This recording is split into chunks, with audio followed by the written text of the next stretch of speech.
Welcome everyone to the Toku Portal podcast. It's me, Zero, here with. Right. Just us tonight. Which is a shame because we have a lot to talk about. So, Kamen Rider Zi-O, episode 29.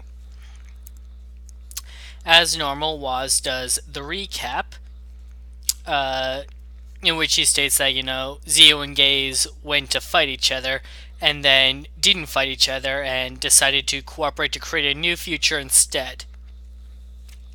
I didn't really get that impression so much last week. Like, thinking back, I was like, yeah, I guess that is what they did. It's just the way he phrases it here doesn't feel like what happened.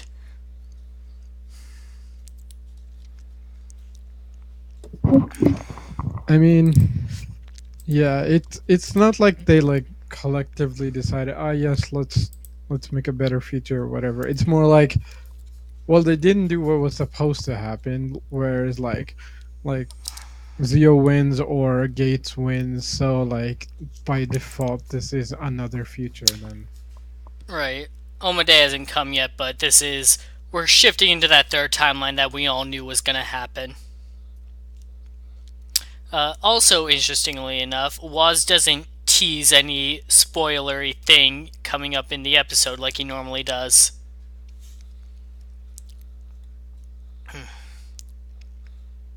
So, White Waz and Schwartz are having a little talk. Schwartz gives White Waz the Another Blade watch to use as he pleases. And Schwartz leaves him off on a comment about people being either rulers or servants. And he wonders which one White Waz is. And I'm not saying that that's foreshadowing him becoming another Omazio, but that definitely seems on the table with the way he's talking. I mean, it feels like the way he's talking is like another Omazio was the original plan, and then Omazio decided to fuck him over, and so this the is like the real his one was too strong. yeah, like no. I mean like well that, but it's more like his plan was like he'll be the king and by like controlling the advisor or whatever, and then what happened is like Omazio's like, yeah, fuck you, I don't need your ass. When he gained power, right? So like Schwartz is the one who built all the robots, like original Schwartz. Uh, I don't know. Maybe it's like one of those situations where he built the villains and the hero and decided like, well, I'm gonna build the giant robots and I'm gonna build this guy who has the power to stop the giant robots, and then whenever humanity sees him as a hero or whatever, I'll be the guy who actually gets to control like humanity's greatest hero or something. And then Right. like Amazia is like, yeah, fuck you, Shorts. I'm gonna just take over now. And then so he came back in time to be like, oh fuck, I screwed up now. I gotta fix this. You know, sort of. Maybe that's what's happening. I don't know. I see what you're saying. Uh, so,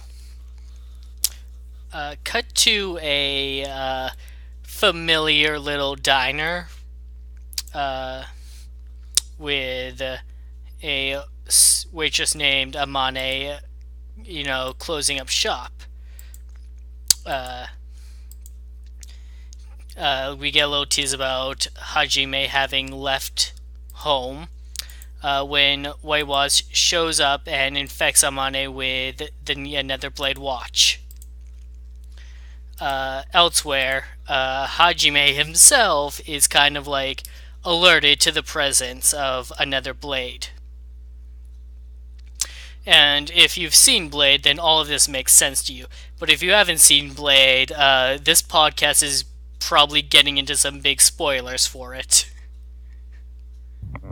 Yeah, so this is one of those weird situations where it's like I really don't want to spoil Blade because Blade is awesome, but like literally there's basically no way of talking about this damn episode without getting into Blade spoilers. So So, like I'm going so to you've warn you been now, warned. like like the problem is like because of the way Blade ended and everything after Blade, whenever like anybody from Blade shows up, references like shit that happens on later on in Blade. Like it's kind of really hard to be spoiler free. But I'm telling you now, like fuck. Okay, yeah. There's like just skip this episode if you haven't seen Blade. I mean, it's really good, or this two-parter, or at least this damn podcast. Like maybe you could watch the episode of Zi-O and be like, all right, some cool action happened, and these two guys showed up, and that was something.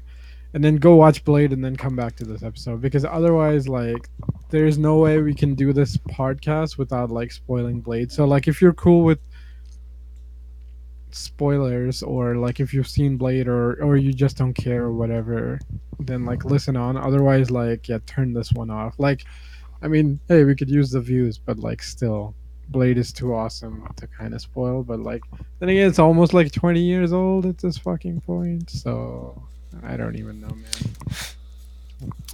Uh, Or at least 15, right? uh, two, 2004, 29, yeah, 2004. So 15. yeah, 15 years. Happy 15th anniversary, Blade. Yeah, Uh, yeah, that's cool. Um, yeah, so here are notes, spoilers. I actually we could probably talk about all the like can we just talk about all the stuff without the Blade stuff and then we'll get into it, or do you want to just go spoilers because there's nowhere to save it? yeah, sure. We can like save all the actual like Blade stuff for the end. Yeah, So I mean it'll be like half the podcast, but right, but like we can get but all the Zi-O stuff done first for the people who just want to hear that. yeah. Okay, All right. so uh, the clock shop. Everyone is sitting around for breakfast except for Sogo because he just fucking woke up. Because guess what? He graduated high school, so he doesn't have to get up early anymore. Uh, I mean, I'm not sure life works like that, but fuck it, he doesn't have a he, job. honestly, like, I think it's Gaze who straight up asks him, like, so what are you gonna do now that you're not in school? And he gives the same answer he's given his uncle for the past 4 years. I'm gonna be king. Or 3 years, however long high school in Japan is. I think it's like, yeah, it is weird. Like, How long I is high think in school? Forza it was 3 years for that high school. But I don't know if that's, like, a Yeah, universal because thing. yeah, it's weird because like I like in Canada, it goes like there's some that are three, then there's some that are four, and then like different countries have like different like levels and stuff. So like, yeah, I don't know about Japan. I'm It good. probably has the U.S. style system of three because Japan tends to copy a lot of U.S. shit. Well, Um, in the U.S. it's 4. is it? Yeah. That's weird. Okay. I'm gonna go off of Forza So, and say 3 though, because I'm pretty sure in Forza it was 3 years. huh, that's weird. And well, okay, this is weird because like in Ontario it's four, but in like Alberta where I am, it's three. Huh. Um, yeah, it's weird. Like each province kind of has their own sort of thing, and then like, yeah, like the original country where I'm from, it's like a whole different system. Um, yeah, it's weird.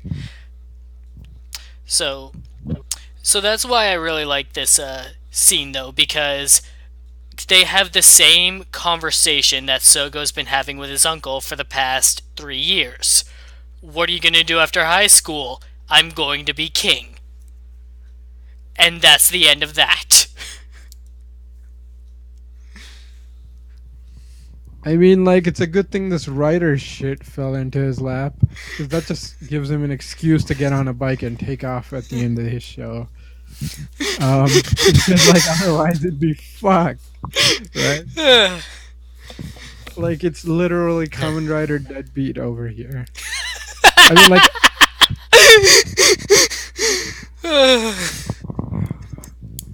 pretty much Kamen Rider Neat over here, saving the world. which he doomed himself. So Honestly, I guess like, there's something. there's some self-fulfilling prophecy going on in here. So you're really telling me is the whole reason Zero took over the world is so he couldn't have to do a job Well, after high school? it's not that he didn't want to do a job. It's just why would he if he's going to be king? Yeah, it's true. The It is kind of funny. Um, Dude, Like, the funniest thing was I actually had like a customer. She came in and is like, "Yeah, whenever if when I rule the world, I'm gonna make this standardized." And she's talking about like just like the debit credit card pin pad thing, so they would just have to use one card. And then she's like, "Yeah, but people won't let me rule the world." I'm like, "Oh my god, I'm about to bust into like hysterical laughter because it's the type of shit like Sogo would say." And yeah, now it was over like quartz.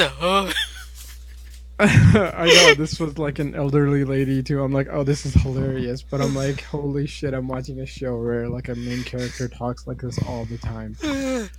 Like literally So the that was first pretty funny. episode, he was talking to one of his classmates. Like, hey, when I become king, you can be head of security. Yeah, to the karate guy, right? And then like his other slacker friend or whatever, or like person he knows, he's like, oh, you'll No, be head of like computer or tech or something. right? Yeah, I'm like, oh, that's great. Um, You know, it would have been. You know what the saddest part is? That could have been an interest. Oh, this is awful because this is gonna lean into one of those things of like Kamen Rider should not be in high school. But then it's like if this was more Forze, this would make way more sense. Because if he actually had to make like a club and be their leader or some shit, this whole like I The want to be Future king King thing. Club. No, no, I mean just like he had like a school club or whatever, Oh, right? okay. And Just he was any just like like generic club, but he's the one in well, charge. yeah, he's the one in charge, so he could just still do the oh king shit or So, whatever. But sorry, like I just he's latched on just to the ahead of the. idea where he makes a club about him being king. I mean, to be fair, Sogo is kind of that one track minded guy who would do that.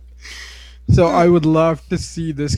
Yo, yo, this would be hilarious. But I'm like, the But only way we could pull something like this off is one to do Forza again, which is not happening, or two, like some weird version of Ultraman 80 or like something. it's one of those things where it's funny to think about, but then after going through the process of making it happen, you'd probably realize it wasn't worth it. Yeah, I know, but at least there would have been something with that running joke of him walking around telling everyone he'll appoint them these jobs, right? I mean, like, if we kind of had like a Forza thing where the club would help out, or like in Coast or whatever, where you have like Takeru's group of friends and they're all helping solve the problem and shit, right? Like, at least it would have been something, whereas like Soga would be a leader, but I'm like, to be fair, that's like a whole different show. Um, and like Sogo would have to be kind of almost a totally different character, but it's like it's fine. I mean, like the show's good as it is, but like that would have been a, I guess, alternate world take on this. So, everyone sit down for breakfast. Waz like asks Gaze to get him seconds, and as Gaze starts doing it, Waz just starts making like all these like, hey, be sure to like do it like this and all that stuff until Gaze just starts like yelling at him for it. Uh, and then somebody asks like, hey, you notice like that breakfast is particularly good today? And then Kamen Rider Dien walks in and says, yeah, I made it. And then just casually walks out. And then Sogo's like watching him leave before realizing all of the ride watches are gone. Like all of them. Yeah, and the funniest thing is like, why do you have your most valued possessions just there? I get it, it's a clock shop, so they're putting it on display and whatever. Like, it's a nice pun or whatever, but it's Like really if you stupid. don't know what those are, then like, hey, those that's a neat toy that you got hanging up. And that's probably all Uncle thinks that they are. Yeah, pretty much, right? Um, but like, at least keep your basics ones on you all the fucking time, right? Like, literally every writer who has their own like collectathon henshin gimmicks always keeps like their main card on them, And like, right? here's something that I forgot to bring up last week when Sogo and Gaze were finally like fighting together and working together, and like they were using their own ride watches. Like I had the thought of when they broke up, how did they decide who got which watches? That's a good point. I mean, to be fair, like Gates is kind of stuck up enough that he'd be like, okay, now these are mine. I don't need your shit to kick your ass. Oh So he shit! probably Another just took X8 his. again. Quick, give me the X8 watch again. Fuck. Yeah, yeah, exactly. He'd be like, "Oh, I don't need your help," until literally he runs into, "Ah, fuck, I don't have this watch," because he forgot the gimmick of his show. Right? This is not Right. like O's or like or Decade or something where you can like substitute a power set that can beat it. No, you literally need the exact same thing, otherwise you're fucked. Um, which is weird, but it's like, yeah, these are hilarious thoughts. Um, to see, but like we're never gonna see that because like to be fair, it would kind of dampen like the dramatic mood of those episodes. But I'm like, it'd be kind of one of those like fun things that they should have put on like the point fives. But the point fives are what, just like fourth wall breaking shit, Yeah, right? the point fives are basically like behind the scenes, but they're still in character. Yeah, that's weird. It, I mean, like the only thing I was thinking of is like, oh, they got their watches stolen. I just remember like the Ryuki episode of, I'm like literally everybody like calling Shinji out. It's like, are you a dumbass? Like you got your damn thing stolen. And to be fair, like he didn't lose it. He literally had it stolen, right? right? So it's not even his fault. Um, but like, I mean, it's the Kobayashi show. There's literally always one episode with a kid and a writer that kind of has to do this. That has like one of these episodes in it. Um, yeah, it was interesting. Anyway, So Sogo and Gaze chase after Kaido, Kamen Rider the End, and Sogo took the time to get dressed first. Like yeah, yeah, he's not I wearing saw the that too. pajamas anymore. I mean, like, I get that, but I'm like, literally, your most prized possessions just left out the door. Like, Like you he's like 5 steps away. Just chase him down, right? Also, I forgot to mention, like, the end is cooking. That's kind of a nice touch because, like, in Decade, they also do the cooking thing and stuff, and like, the end's actually a pretty good cook. Um, So that was a nice touch. Also, like Kaito is fucking amazing. Like the end always is. So right. that's great. He has not lost his touch at all. It's great. Oh man, like whenever he just shows up and he spins like fuck, what is Tien's henshin device called? Like his gun thing, and he's got like the moves perfectly down after all this time. Like, so good. Um, The only thing is, like, I'm like, oh, he's kind of losing a little too quickly, but I'm like, these are kind of hard matchups too. Uh, Then again, it was nice to see like the secondary rider suits get used, but we'll get to that, I guess. right.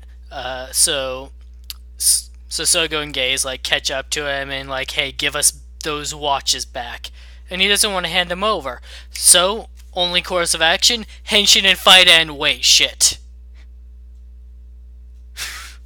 because he stole their I watches. Yeah, yeah, that was so good. I love how they literally pull it out, do the like clock turning motion, and then realize, oh shit, there's nothing there. That's so ridiculously anime, but it's so like these idiots are so just doing it through the motions that they don't even realize that they lost their most important thing.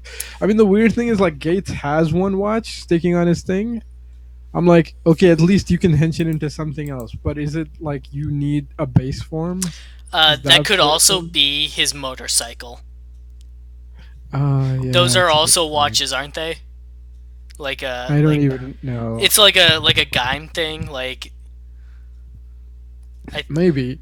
I mean, like to be fair, like when the fuck was the last time these assholes used their motorcycle? I mean, like Zio uses it, but Gates, like, besides his like time machine, like when was the last time he actually used his bike? uh, Japan motorcycle laws are tough. Yeah, I know, but like at least Zio rides on his bike every once in a while, right? I mean, like I think the last time was that like Gaim episode with like when he's stuck in Helheim. Oh yeah, probably. Yeah, that's probably the last time. That was almost like what, like 10 plus episodes ago. Oh, that was a long time ago. Yeah, it's weird. But that freaking reaction was hilarious. And then they basically are like, okay, fuck it, we have no option. Black Waz, go listen Yeah, to us, you're and right. then just Like do. the one guy that was smart enough to keep his watch on his person. I mean, to be fair, he stole his watch from the other guy, so I guess it makes sense that like he's worried it could get stolen. Um, Right. yeah, I mean the best part too is like White Waz tells like Kaito is like, "Where's my watch?" Like, and Kaito's like, "I just steal whatever I want." Um, so he didn't even steal the one thing White Waz wanted him to steal. It's hilarious. And I love how like Um, oh yeah, go ahead. yeah, I love how like Gaze like tells Waz like go get our watches back, and Waz is like I don't listen to you. And then Sogo's like, well, you're listening to me, and I'm telling you to go get him back. And Waz is still kind of like hesitant, like I don't want to though, because this is what Gaze wants. Yeah, I love how he's like, Demon Lord, you're such a slave driver. I'm like, what did you expect? Um, and then the funniest part is this is coming after that like breakfast scene where he's like basically ordering Gates to like give him more and more food, and Gates is like, Right? fuck you, I'm not your servant. That was pretty hilarious too.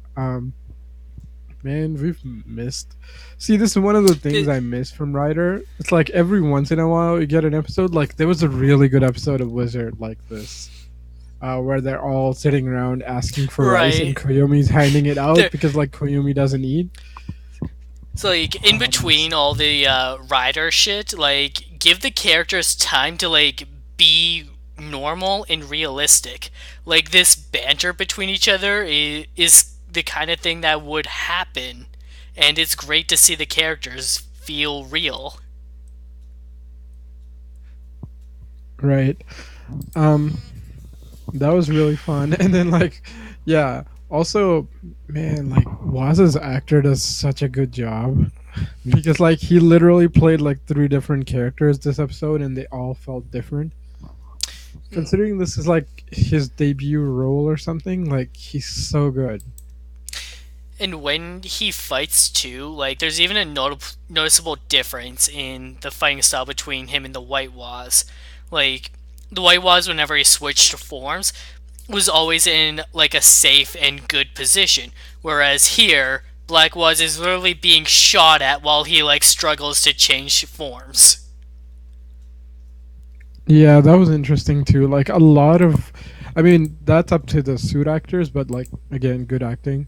Um, but like, yeah, this episode, like the writers took a lot of hits. Normally, it's like one, two, and then like switch forms or stuff like that. But today, like, like Zio got blasted at, like Deanne got blasted at, like was like Kamen Rider was got like hit a couple of times. So that was interesting to see them just like take a hit and not like drop a form or anything. That was different. And like you were I mean, it saying, might oh, be go yeah, on. sorry. It might be because they were paying homage to like the way the Blade Riders take hits and keep going, but Maybe. that's like a later fight. Yeah. Uh, and like you were saying, D End uses his signature ability, which is to summon like secondary riders as assist. And he summons like both Kamen Rider Knight and Kamen Rider Baron, and they just gang up on the way they just gang up on Waz is great. Because they Yeah, I both mean, have this like, very direct yeah, like fighting style that he's not accustomed to. I mean that plus the other like spear guys. Like the only maybe the only other person would be like uh, Necron maybe, but like realistically, like these two are like the most spear or lance heavy riders, so it makes sense to summon them against like Waz, who's always kind of doing his spear thing.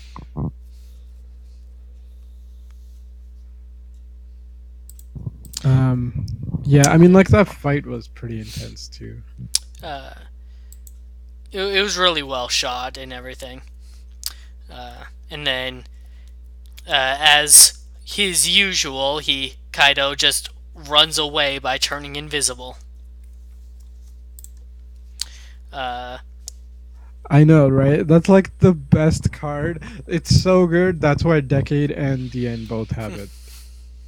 Right? They just right. like they're the writers who just like peace out. It's like, ah, fuck it, I don't care Like, anymore. It's not even that they're like, losing; they just don't give a like, shit. I got the gist of it. Um, so Waz managed to retrieve most of the watches back, but three are still missing. The Zi-O watch, the Gaze watch, and the Gaze Revive watch. So yeah, Gaze isn't too happy that his signature and personal items were not retrieved. Waz is unconcerned though. I know he's so smug about it too. It's great. um, like I guess like the ability for like the robot arms were shown off before, but like it's nice that like oh yes we're using the CGI to catch the CGI watches. I'm like oh that's a nice touch. Also like in this episode it's really nice. I mean I guess it's always nice seeing older writers come back because they get more effects, but like decade and pre-decade writers tended to have a lot more like they had henshin effects but their suits didn't have that many effects on them.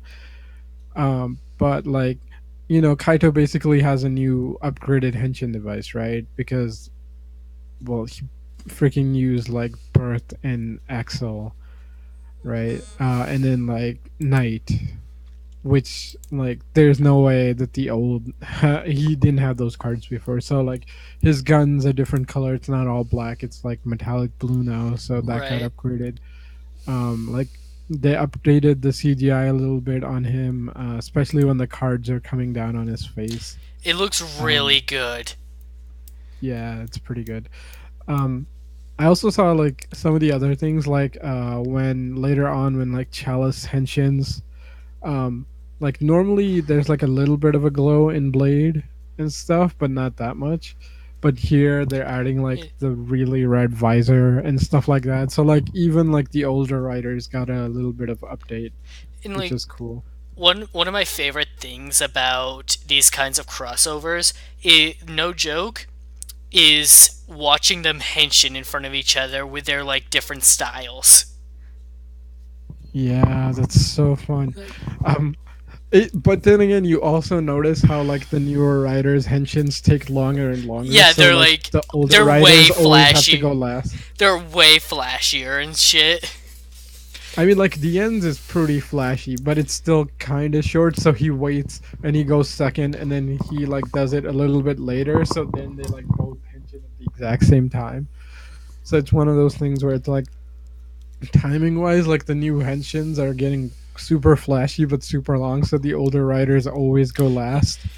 Therefore, like whenever like you get like 4 or 5 writers doing it, you're always gonna see like the older guys are gonna start later on because their henshins finish so much faster. It was like in the Brave special where Brave goes to use a single power up and it takes him like a full minute to do it, and then Oja just like takes 10 seconds to henshin.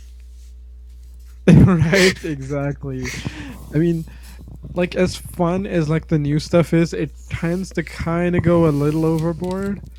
Um, like if it's like a major power up or something, like okay, I give it time. But if it's just like a basic form change or something, like Yeah, those are starting to get a little ridiculous. I mean, Uh, like,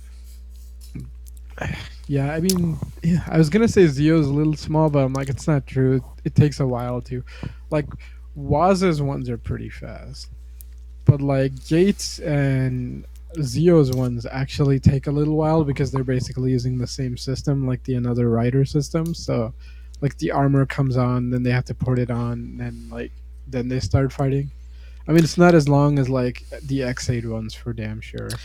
uh, Ryu Soldier has is doing this thing where like they have two like transformation sequences where they have the like drawn out and flashy one where all these like mini knights dance around them and like they go into like the roll call with it, but then they also have like a faster one where it still has like the effect of the armor going around them, but they just get it done and over with, so you don't have to like go Yeah, through the full thing every time. fair enough. I mean, like, the smartest one I think I've ever seen is like um, the Metal Heroes one, where it's like it's a full henshin sequence, but it's not a full henshin sequence because they're like, yeah, okay, so this is like a thing that Gavan does, where it's like he'll call out his henshin phrase, and then like his spaceship will beam down the armor basically on him, right?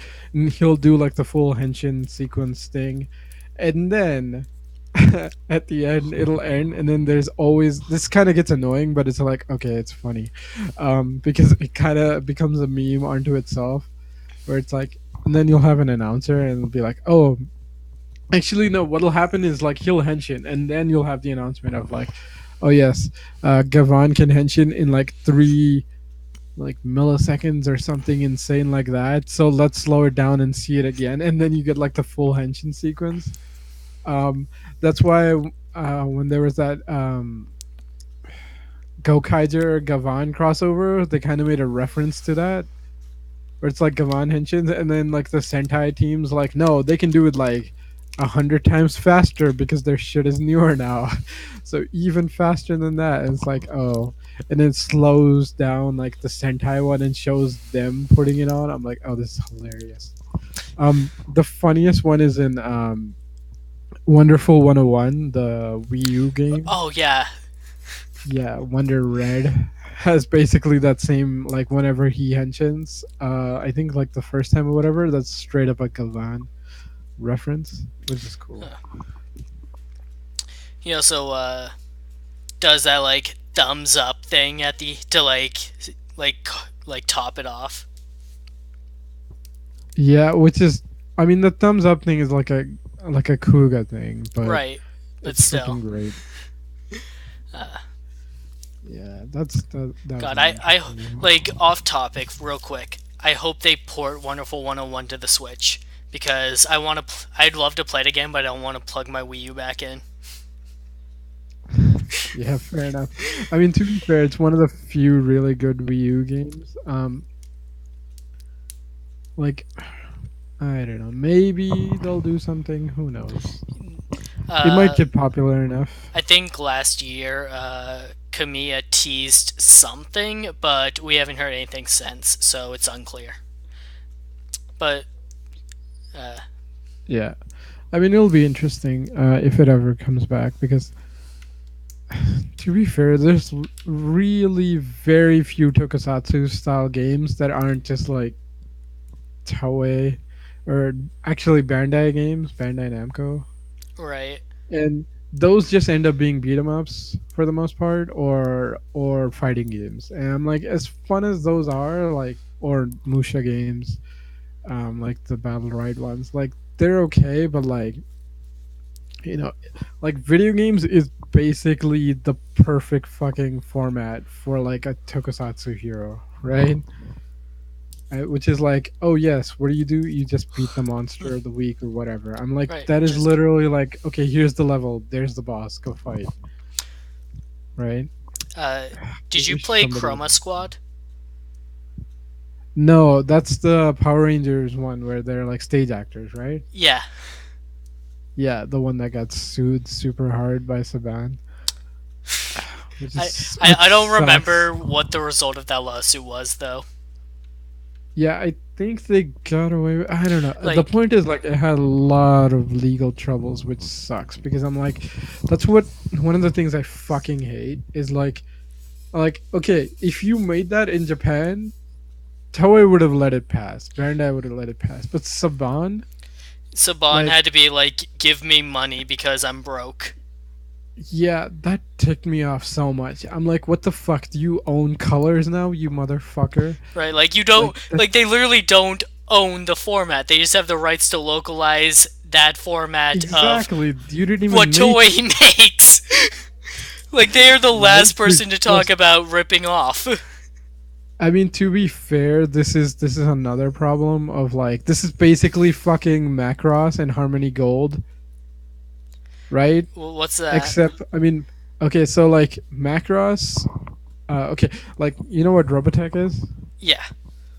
Yeah, okay. Harmony Gold is the company that made Robotech, right? Okay. Robotech took footage of Macross and like two other shows and made a show, right? Oh. But they're like a conglomerate company, and they hold the rights to fucking Robotech, and therefore that's why basically no Macross ever gets localized or anything like that is because those fuckers have Uh, screwed the they, laws and like the cause, rights so hard oh, that like there's basically no DVDs, no oh international no. releases or anything. It's That's so terrible. fuck yeah.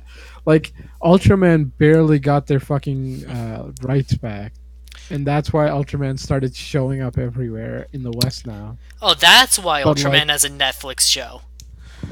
yeah, it's because like they finally got their universal, I mean like international rights and shit sorted out finally after so many years. That they can just do whatever the hell they want now. But like it's stupid. Like Macross is fucked, man. That's why like you never see anything Macross out in the West.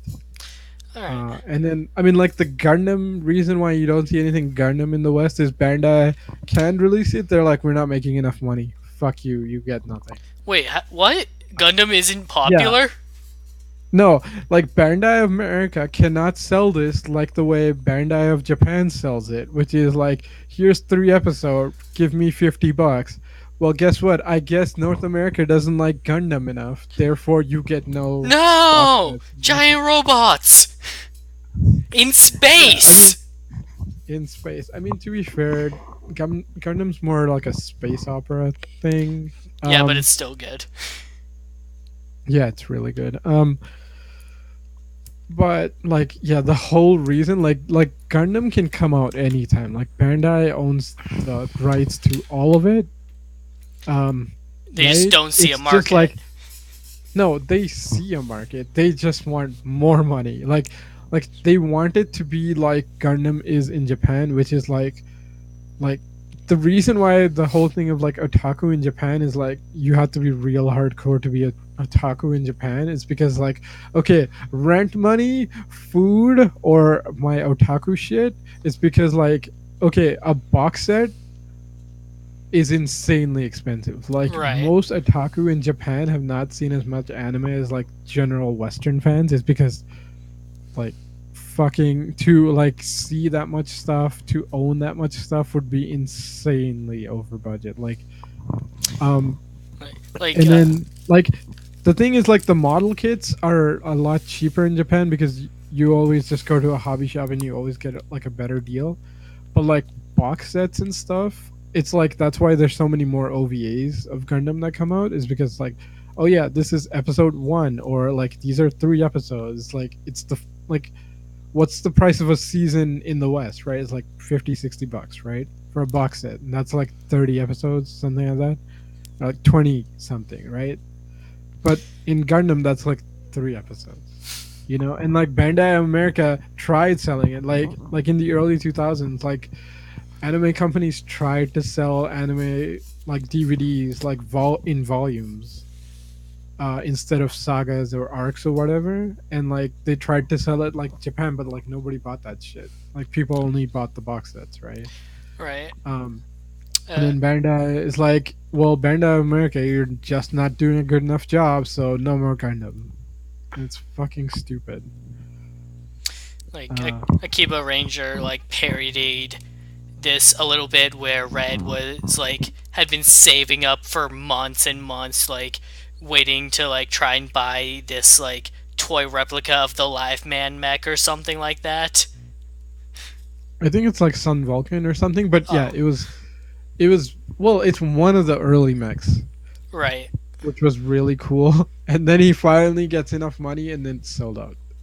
It's like nope, somebody already Which bought it. that was Guess that you're was not as sad. big a Sentai fan as that guy. Oh god, that's one of the things I dislike. It's like, okay, Tokusatsu has this weird thing of like most shows want to make money through merchandising, but like most people don't buy the merchandise. Tokusatsu is the one franchise where people buy the merchandise. The problem is the merchandise is so ridiculously overpriced that like most people won't buy it, or if they want to buy it, it gets sold out and then resold at a ridiculous Oh price. yeah, scalping Like is a huge problem. have you seen drivers on Amazon? It's literally like what Deno is like fucking a couple hundred, like Kugas is like 300 plus. Like all the belts are at least around 150 plus. Like And that's the cheap I got ones. the uh, CSM Fies belt, and that was like a good 300. Yeah, right. And that's why so this is one of those weird things like me and Gokai Platinum were just like looking around like, hey, actually I found it and then I was just talking to him about it.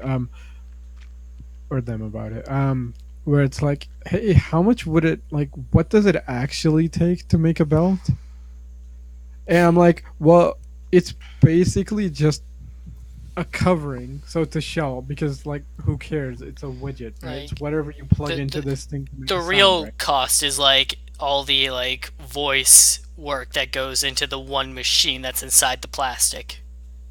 Exactly. And the funniest thing is you could literally build one for like $30. Not even.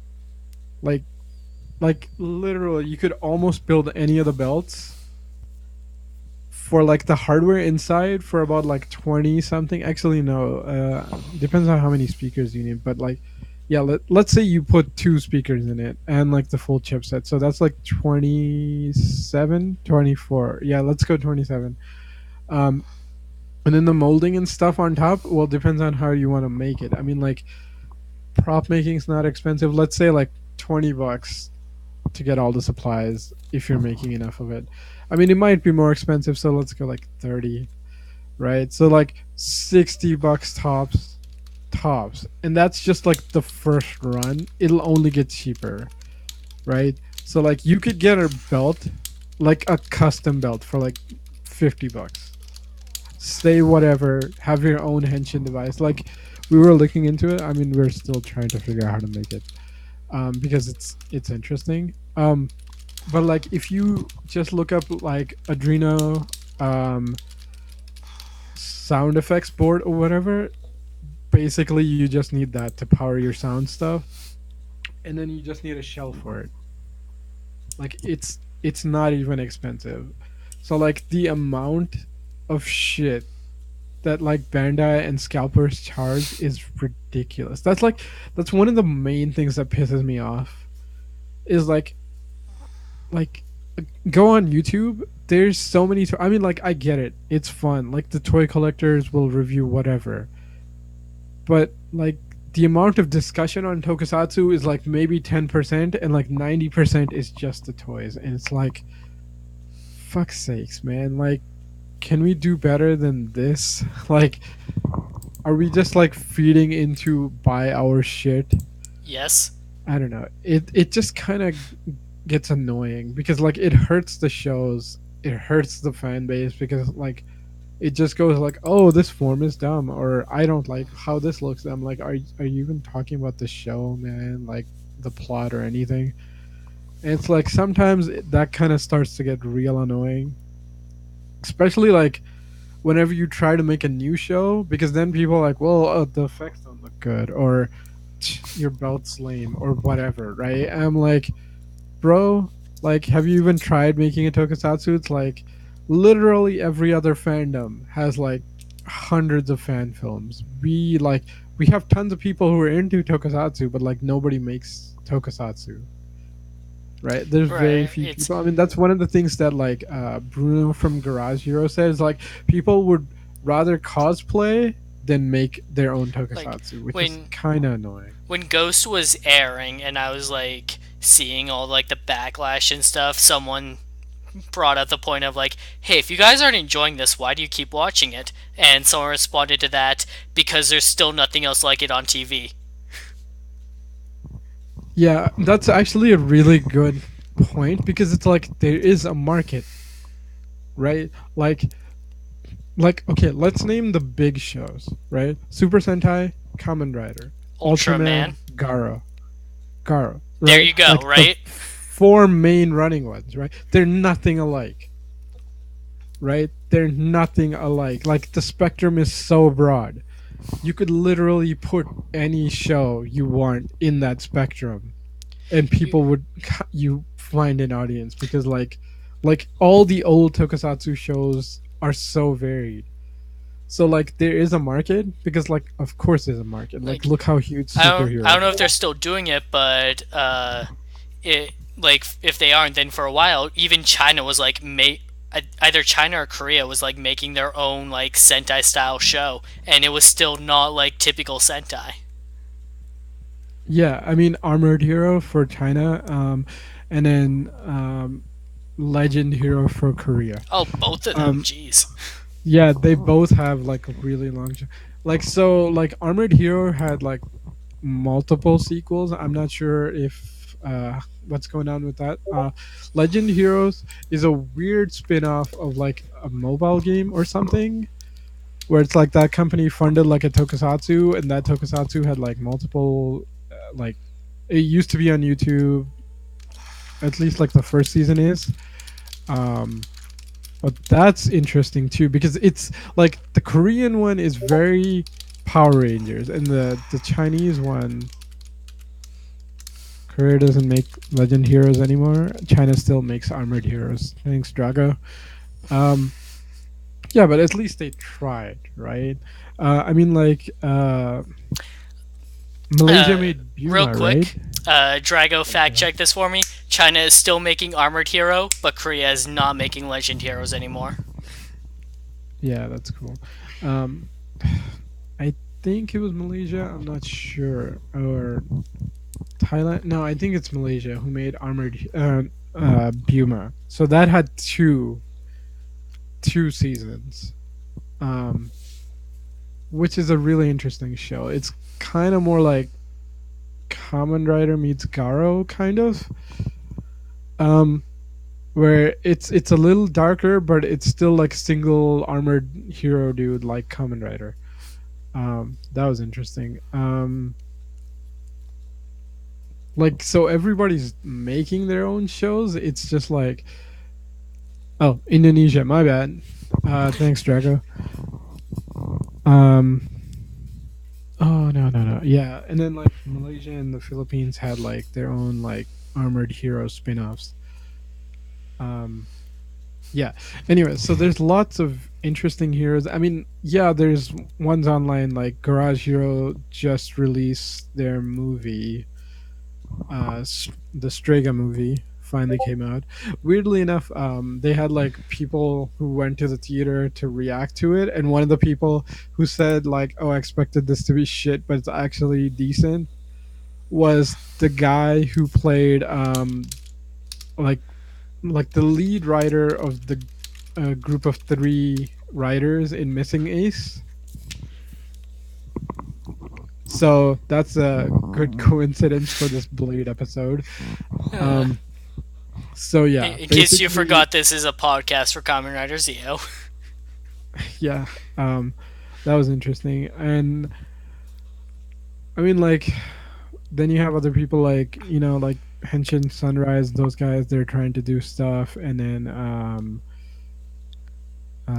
who else is there? God damn it. Literally, their videos drawn out my feed, and now I can't find anything. Nice. Give me one moment. All right. We kind of derailed a bit, but we're gonna get back to Zi-O real soon once Zero finishes his point. Uh, Shit. Okay, channel name I'll have to look up, but like Gokai Platinum's doing his thing. Right? Angus McGruff is doing, like, I mean, they've been making it basically doing what like Gokai's been doing for like almost 10 years. Oh, So geez. like, there's at least like three groups of tokusatsu I know of, or people trying to make their own. Um, but like that's such a small number, right? Like three groups in like, or three successful like maybe short films type stuff Right. There's in 10 years. there's a market for this kind of content. There's interest in this kind of content, but when you try to push it mainstream, people look at it and they think of cheesy early Power Rangers and go, "That's dumb," and then look away. Here's my counterpoint to that. I'm like, fucking wrestling is huge online, and wrestling is way more fucking ridiculous than Power Rangers. But try And there's telling that, way try convincing someone of that. Yeah, no, no, no. That's not even the point. Like, I'm not even trying to go for a mainstream. I'm like, fucking D&D and wrestling have almost become mainstream again because of like the YouTube following, and like people being like, yeah, I'm still into this shit. And like Tokusatsu literally has like dozens of podcasts who keep showing up and dying randomly, which kind of sucks. Um, and like people being like, yeah, I'm into this, and then like dozens of subgroups and like dozens of forums and things like that, and like doing this shit for decades, and like we have nothing. Like, and it's like it's so annoying, you know? Right, Where yeah. it's like, okay, like as much as we complain, like I wish we would like fund like a project to make our own goddamn show, something, or like some project that is making their own like Western tokusatsu thing. At least Toei would be like, hey, look, there's a market here. Maybe they would at least release their fucking app to the West. God damn it. Like, Garo is almost being streamed like all the new shows come out. Ultraman, but like none of the Toei shows. Like, what the fuck, Toei? And their excuse is, oh, there's no market for it. I'm like, are you serious? Like, there, there's an amount that you have to like try to make a market though. Is like there's like Dragon Quest X. Uh, I trust me, we're getting back to Zi-O soon. Dragon Quest X is an MMO, and as such, it was not released in North America because Japan doesn't see there being much of a market for MMOs in North America. And like the director of the game said, "Hey, I'll push to get it released if there's enough fan demand," and then like I don't know, six or actually like probably 10 years later, it's like, hey, we might bring it over as like converted into a single player campaign instead. Yeah, that's one of those like weird things in Japan. It's like, even if they see a market, they'll take like years to Like, position anything just because the corporate structure is so rigid. or like the Zero Escape games, where like the second one came out and teases like a third final game, and like the director was like all ready to write the script and such for it, and then it got canceled on him because it's like, nah, it's not gonna sell well. And after years of fan demand, the company finally was like, all right, you can make the game, but they only gave him like a portion of the budget he would have gone before, and he couldn't make the game he wanted at that point. Ah, that sucks, man. Um,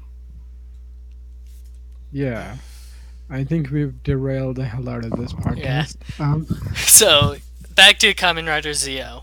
Uh, Yeah, where the hell were we? so Gaze wants Waz to go back and get his watches.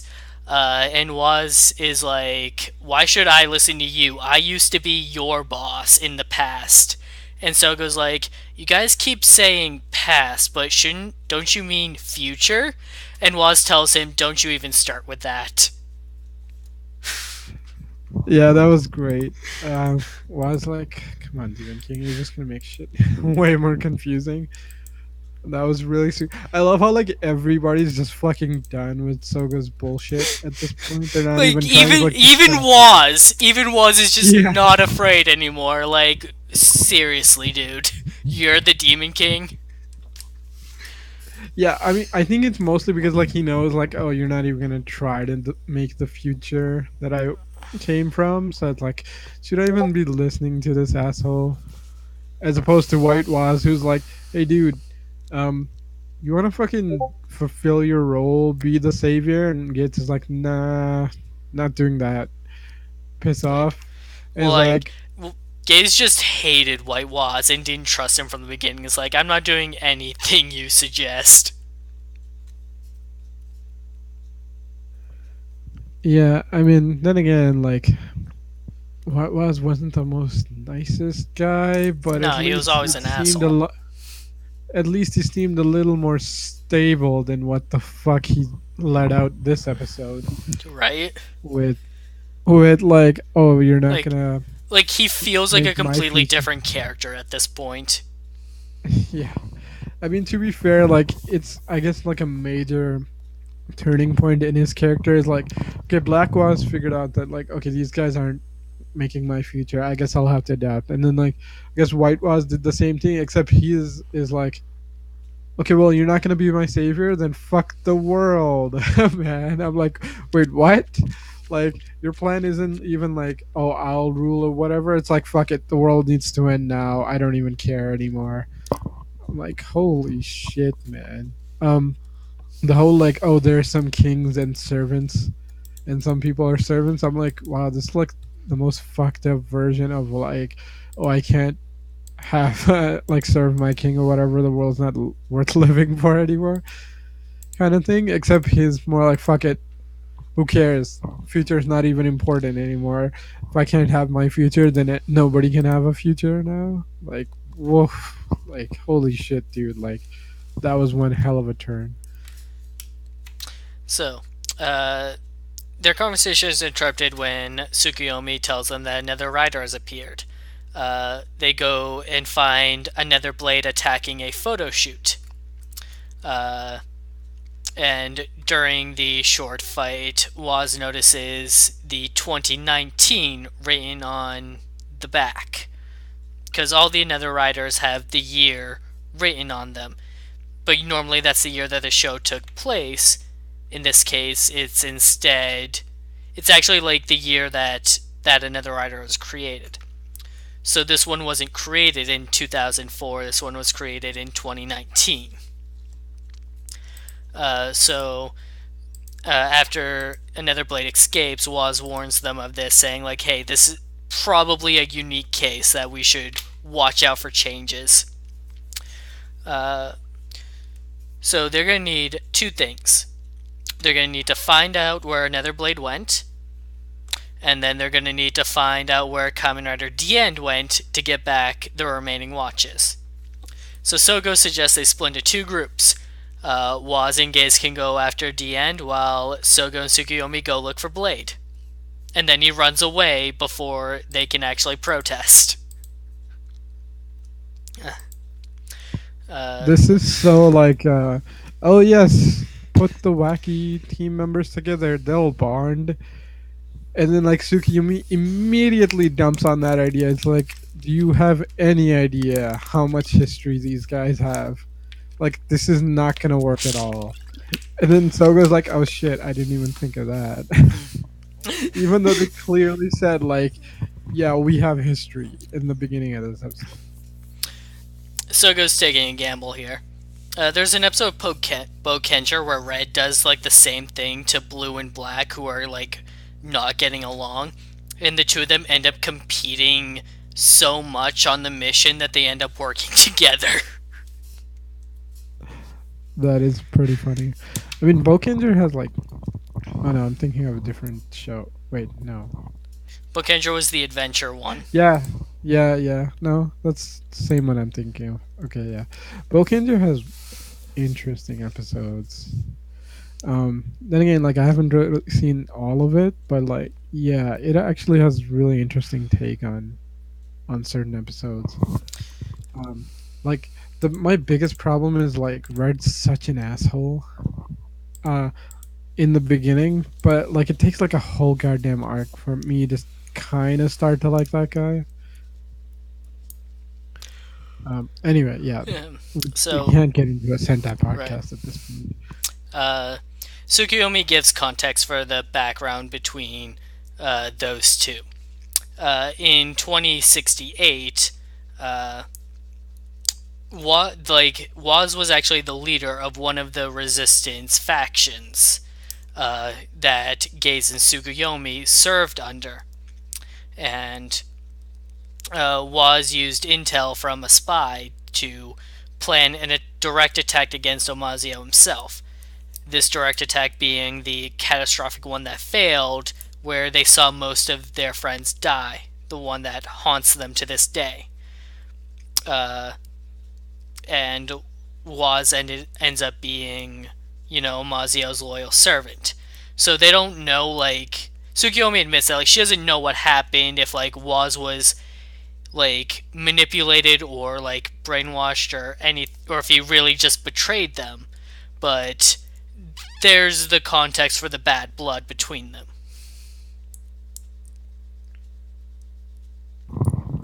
Honestly, like that was interesting. Like I was not expecting like Was to actually be like a resistance leader or anything. Like I knew he worked for Amazio. I didn't think he'd actually be part of the resistance, and like Gates knew him as like like a comrade or whatever, and then it all fell apart. That actually kind of adds a little more character to both these. Well, I guess all three of these characters. Um, yeah, that was unexpected. But then again, like we're getting a lot more lore dumps lately, so that's cool. Also, Tsukiyomi still hasn't told anyone about the whole like Schwartz mind She did power that. It's thing. implied that she did that off camera. Oh, okay. uh, Last episode, when she interrupts the fight, she says, "You guys don't understand. There's a lot more going on." And then it cuts to like them returning to the clock shop. So it's implied that like she explained everything to them off camera.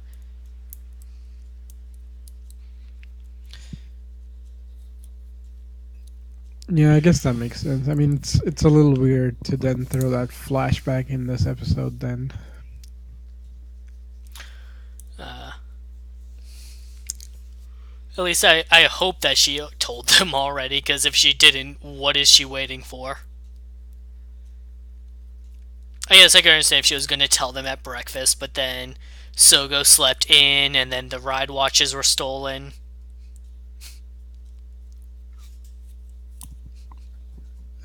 so it's all Diane's fault all over again. Something about the Decade Riders, man. They like causing trouble.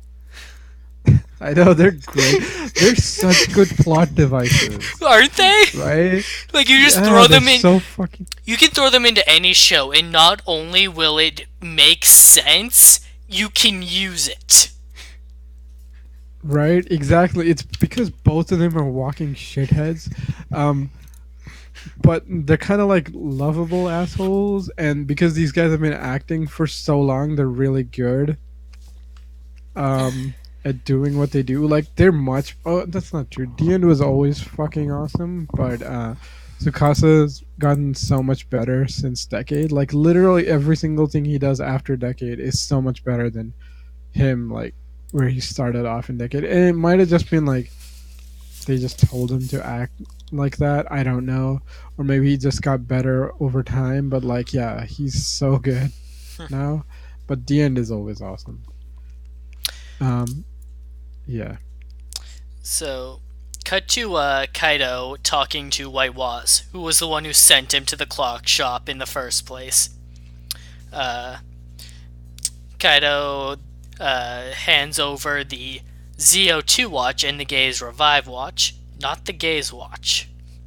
To which White Waz realizes, hey, what about my watch? And Kaido tells him, hey, I steal the treasures I want. If you want it, you steal it. Yeah, I totally love how he's just causing trouble. He knows what he's doing. He's just playing them, exactly like Decade was just causing problems just to play with the new writers and see what they're all about. Man, these guys, they're fucking great. So White Waz writes in his little book that, like, okay, Black Waz and the end will fight again. Uh, and so while out looking, Gay, while Gaze and Waz are out looking, Waz just suddenly feels like walking in a particular direction. And Gaze kind of like figures, oh, this is probably what Waz is doing then, if it's Yeah, inexplicably happening. exactly. Um, my thing is like I feel like De'Aaron knew that like White Waz would probably pull this because I feel like the thing he's actually after is White Waz's book because like Oh, that thing seems way more valuable. So he's that just like pretending yeah, to be on that his is good side, actually like a rare treasure because it can manipulate the future. right? That would be so cool. I mean, then again, he's definitely gonna show up next episode. At least one more episode. So yeah, he's probably playing to get that book. At least that's my theory for now. That in theory that does have more power than the watches themselves. Uh, well, I guess he doesn't care always about power so much as rarity, and the ride watches are like a dime a dozen at this point, whereas that book is just that book. Right? I mean, the funniest thing is they have time machine. It's the end. I would have loved for them to pull some timey wimey shit for the end trying to steal the book, but I'm like, well, they're clearly trying to go for this Blade two-parter where it's just set in 2019, so they're not going to do that. Remember the last time DN time traveled and how much of a hassle it was for him? Wouldn't it be great if he realized he could just steal a time machine and not have to go through all that again? I mean, technically, he took Momotaro's cup, so he can have access to a time machine anytime he wants. Um, But does that right? allow him to make stops? I don't know, man. Like, this is one of those weird things where it's like, maybe. I mean, he's got like, Like, okay, it depends on like, So Denliner has rules, basically. But the time machines that these guys use do not. Like, they cannot yeah. access timelines that they are not a part of slash did not come from, but they can access the past freely. I mean, to be fair, like if DN wanted to steal, okay, you know how little we've used the fucking time traveling bikes? It would have made way more sense if DN just ran off with one of them. That's what I'm saying. Like, what if he does that? I mean, at least it'll give an excuse of why we're not fucking using them. And then it's like, where did he go? Oh, he just went to hang out with Sakasa.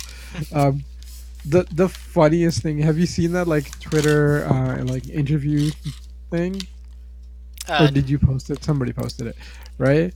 Where it's like him and Sukasa's actor just like decade in the end just hanging out, it's and like then the like show's basically Kamen Rider Decade now. yeah, yeah, pretty much. And then I love how he's trying to make plans to meet next month, and like, is it Decade who's like, no, we're gonna meet next year? It's like, dude, I'm trying to say yes, next year. I heard you. Um, and like he's totally like sandbagging him, saying like, nope, we're not doing this, which is so in character. It's fucking great. These guys are literally like walking the end and Decade. It's great, man. So, Sogo, in his plan to like get Waz and Gaze to cooperate, hadn't considered one particular point. How do they actually plan on finding another blade? Thankfully, another blade starts attacking more people, and so they just follow the trail of destruction and screaming. Yeah, I mean, like another blade's just going after like film studios anyway, or like Anyone with a photo camera, studio. Well, kinda. It looks more like a studio setup, but yeah, mostly people with cameras, which kind of makes sense because of Hajime and yeah, stuff. Amane is looking for a Hajime. Ah. So Black Waz confronts End, and we get this showdown style henshin between them, which is kind of one of the things I was talking about earlier, where they're showing off their henshins to each other. I know that whole like fight sequence was really well done. I mean, like the only part I kind of didn't like is like whenever DN does his like full finisher, and then like it's cool when the cards show up and stuff, but then like that annoying like freeze frame for like an extra second before it gets hit. I'm like, you could have done that better, where it's like another Waz, or I mean, Kamen Rider Waz is slowly falling and it gets shot. Doing that freeze frame made it look a lot more cheesy than it needed to be. To be fair, I mean, it made it look a little too cheap. But that's like the only complaint I have about that. I mean, DN kind of getting his ass kicked a little too easily was kind of annoying. But then again, like DN probably wasn't trying to fight super hard. Um, Like not only yeah, can End himself fight, he can summon as any assist he wants out of all of the previous riders that are not main riders. right. I mean, to be fair, like he used Axel. Like if he really wanted to, he would have summoned like one of the more faster time rider. I mean, like speed based riders, like He speedster could have riders, summoned the like the bee. Kabuto. Yeah, Yeah. right. He could have summoned one of those guys. Um, but he doesn't. Which I mean, then again, they're clearly trying to show off suits that have not appeared in the show. Which, again, DN's a really good plot device for, where you get to see like some of the old suits um, acting, because like you're never gonna see a fight with like Birth and Axel usually, right? Like teaming up Or with DN or fighting Kamen Rider was like that in was cool. Decade's own series where you saw Saiga and Ixa fighting together. Oh, that was so nice. Um, or like yeah, Knight and Baron. That was a really cool. Well, I mean that was okay, but it's cool to see those types of suits in action. It was nice to see them together because they're very similar riders, and so seeing them going against the same opponent had its advantages. Yeah, I mean that fight altogether was really well shot, to be honest. Uh, White was pleased to Gaze to join him again, and Gaze tells him to piss off. Uh, we get a really cool fight. DN summoning Axel and Birth to counter, featuring Shinobi's speed. And everyone takes a beating on all sides too. Yeah, right. That was kind of interesting. Again, like I said, maybe it's because like this was hinting at like kind of the Blade style fight where like riders take a beating and they don't like power down or anything.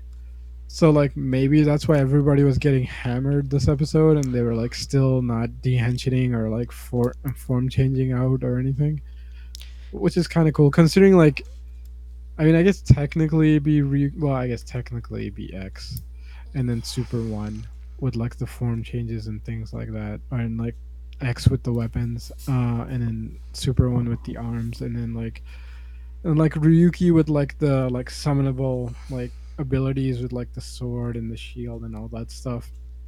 But like technically like Blade is the first like pure like collectathon type rider. Technically, but that truly didn't start until Decade or Double. Yeah, I mean, yeah, pretty much. I mean, like O's 100% solidified it. Um, yeah, I mean, like the only weird part in this is like whenever like Chalice is putting his cards on and he's doing it so slowly. I'm like, what the fuck is this? Like, you didn't do it this slow in the goddamn show, right? Like, it makes them look so slow. I'm like, okay, no, the fights were not this slow. Like, you used to just like blast through the damn cards, but I guess they're trying to do it like modern shows where like, oh, I put in this thing, it's for this form, so you have to see it, because they're just goddamn cards and they don't have any effects on them. You That's have to right. literally see the card. So that probably slowed down the fight. Whereas like modern stuff, like they have glowing parts and then they have like sound effects and things. Like the old cards don't have that. Because in Blade they would just like scan the three cards and be ready to go, right? For their attacks. Yeah, that was kind of weird. So, uh, Waz gets Gaze's watch back. Uh, and then we cut over to Zi-O about to finish off another Blade, when Hajime shows up and interrupts the fight because he doesn't like that Sogo is beating up Amane. So he henshins and the two of them start fighting. But then that's interrupted when the real Blade shows up and starts getting into the fight.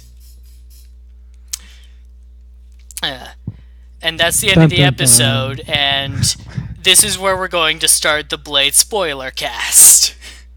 Yeah. I mean, like, only thing we have to say is like, yeah, really good fight. Really good seeing all these three actors back. Like, holy shit, I'm on it. That Yeah. kid's gotten so much older. I mean, then again, like in the Blade movie, she got older, but like, wow, you forget how old these guys have gotten. Also, it's good to see like Kenzaki and Hajime back. Literally, these fuckers basically don't age in real life. Also, so that's good. Like, all Hajime did was get a haircut. Yeah, kinda. I mean, he looks a little like more muscular, but like barely, right? It could just be, yeah, it could just be the haircut throwing it off. I just felt like the like trench coat looked a little different on him, but like again, mostly the haircut, right? Right. Um, and then like Kenzaki looks younger now than he did in fucking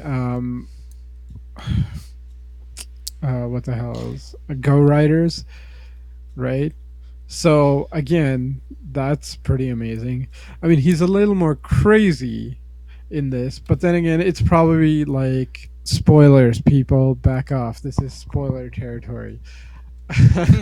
Right? Right. Seriously, this is where you have to Right, stop right. if you This is the can, cutoff point. right? Because this is the problem with Blade. Because you can't talk about Blade because it alludes You, to the yeah, ending of yeah. Blade, but You can't everything, talk a Blade without spoiling the ending to Blade, but you have to see it for yourself. right? And the problem is like everything that Blade writers show up in afterwards, Have to almost acknowledge the 90, ending. yeah, basically like 90% of the time have to acknowledge the ending because that It, ending changed yeah, everything. right. It's actually super relevant.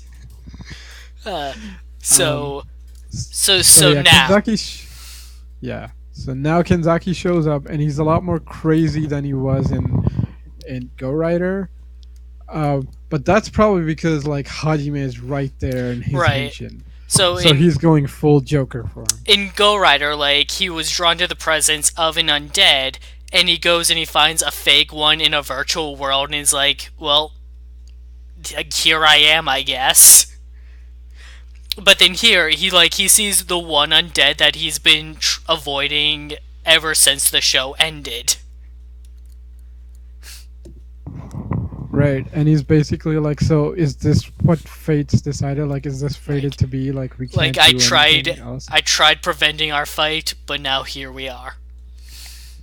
Right, and he's like, Joker side, I guess, fully takes over, and he gets crazy. I Like, mean, like, that's my explanation. undead Um, are drawn to fight each other naturally. That's why he ran that's away. Yeah, that's also why Hajime was able to find another blade, So this because it's just monster form blade. that's one thing that Which like made me curious about the beginning, where Hajime like is aware of another blade existing. It's like because there are like so many options. This is like Blade being his friend, Blade being another Joker in another undead, and then it's also Amane. So it's like any of those three aspects could be what pulled Hajime into like, hey, I gotta go do shit now. yeah, fair enough. Especially because like here's the thing, like Hajime always has a really good sense of where the other undead are because that's just who he is. Um and then like let's say if it was just some random undead, actually if it was just some random undead, he would probably just beat it and seal it Yeah, he would because he's just a good kick guy its now. ass and whatever. It would be no problem. It's a problem here because this is his best friend. Right. And then another blade is Amane. So again, like someone he really wants to protect, so it becomes a bigger problem. Right. So he actually has to Like henchman. like I love that Chalice just knows that that's Amane.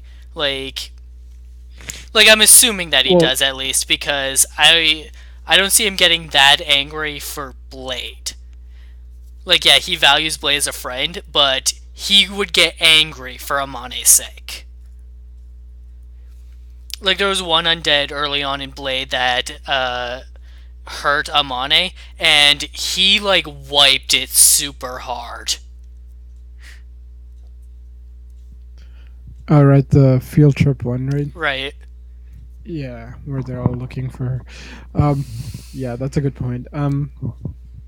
The blade is complicated, people. I mean, it's probably because like the another riders are just monsters, so they're because they have the power of the rider, they just turn into the monster from that show. So like another blade is probably Oh, just so an like undead. another So blade Hajime would is have sent. it gives off like the same signal as an undead would. Yeah, that would probably explain why like Hajime would show up, but like I'm pretty sure he could tell like something's up, or he probably saw Amane Henshin or something, um, Uh, or whatever. Or I mean, actually, you like know he could what? just know from her smell or something. I don't know, man. He's not human. Hold on a second. Because Sogo, like while he's fighting Amane using the Gaim armor, he like does his finisher on her. Uh, okay, never mind. I just went and checked real quick. She does not like de-transform for a moment. Yeah, which is interesting because like the time jackers basically don't show up. White Wasp just goes and infects Amane, and then they're pretty much gone from the show, almost. Um, yeah, it's interesting. Like the most interest. I mean, the funnier thing too was like it cuts to like oh the like Amane, and then it cuts to Hajime, and then Hajime just has the pictures lying around, and it has like the human undead card. Um, and then it does like the freaking blade. Um, what's that, like the intro or the ending? The card, like weird camera pan thing over the photos. Right. I'm like, oh my god, that throwback. That was so sweet. Um, but also it shows like the human undead card, so it's like, oh yeah, Amane or not Amane. Hajime has basically been living as like He's been li- human. he's been living as a human for the past 15 years since Blade ended, and at some point in those 15 years, he left Amane, uh, which part of the reason why Blade spared him was so he could live as a human with that family. Because he kind of Yeah, like became like a big brother slash father figure for her. yeah, that's a good point. I mean, to be fair, like Amane is all grown up. Hajime probably Right. thought like He she needs a prob little he more probably family. realized like she doesn't need me anymore. I fulfilled my promise to her father to look after her. Yeah. Um, speaking of Blade, I actually remember like yeah, Agito like um there's like one Agito cameo in Blade. which is really funny because like then again like after that like nobody showed up from Agito till like Go Rider. Well, Hojo in Drive. But like it wasn't Hojo, it was like a character inspired by Hojo. Um, but basically in Blade you have uh, the the creator of the the G3 yeah, the system. creator of the G3, where she plays a photographer. Right, like she shows up and she looks super different. Actually, Vashi is watching Agito right now and is also listening to the podcast right now. Hey, Vashi, did you catch that? Yeah, because she looks so different, so like weirdly skinny. In Blade, like, like when um, I remember looking up who her actress was because like I feel like I've seen her before, and then going, oh wow. yeah, I know, right? Like she looks so different. Well, not super different, but like she looked really different. The funniest thing is, Kaori from Garo was also in Blade, which is interesting. So that's the oh, you haven't seen Garo. I That's the haven't. main love interest from Garo. Okay. Okay, yeah. She's important for like season 1 and 2 of Garo. Kind of. I mean, like maybe 4 also because that's spoilers for season 4, I guess. But I mean, like main love interest, main character. What do you think happens when his kid shows up? Right? Um, like oh yeah, clearly the mom. Right? Yeah, no shit. Which is really funny because like um, it cuts to like season 4 of Garo where he's like, oh, he's painting because like Kaori's a painter. Um, and then so like he inherited like the Garo stuff from his dad, so that's Koga. And then like he inherited like the painting art stuff, so he likes to do art, but he's really bad at it, which is really funny.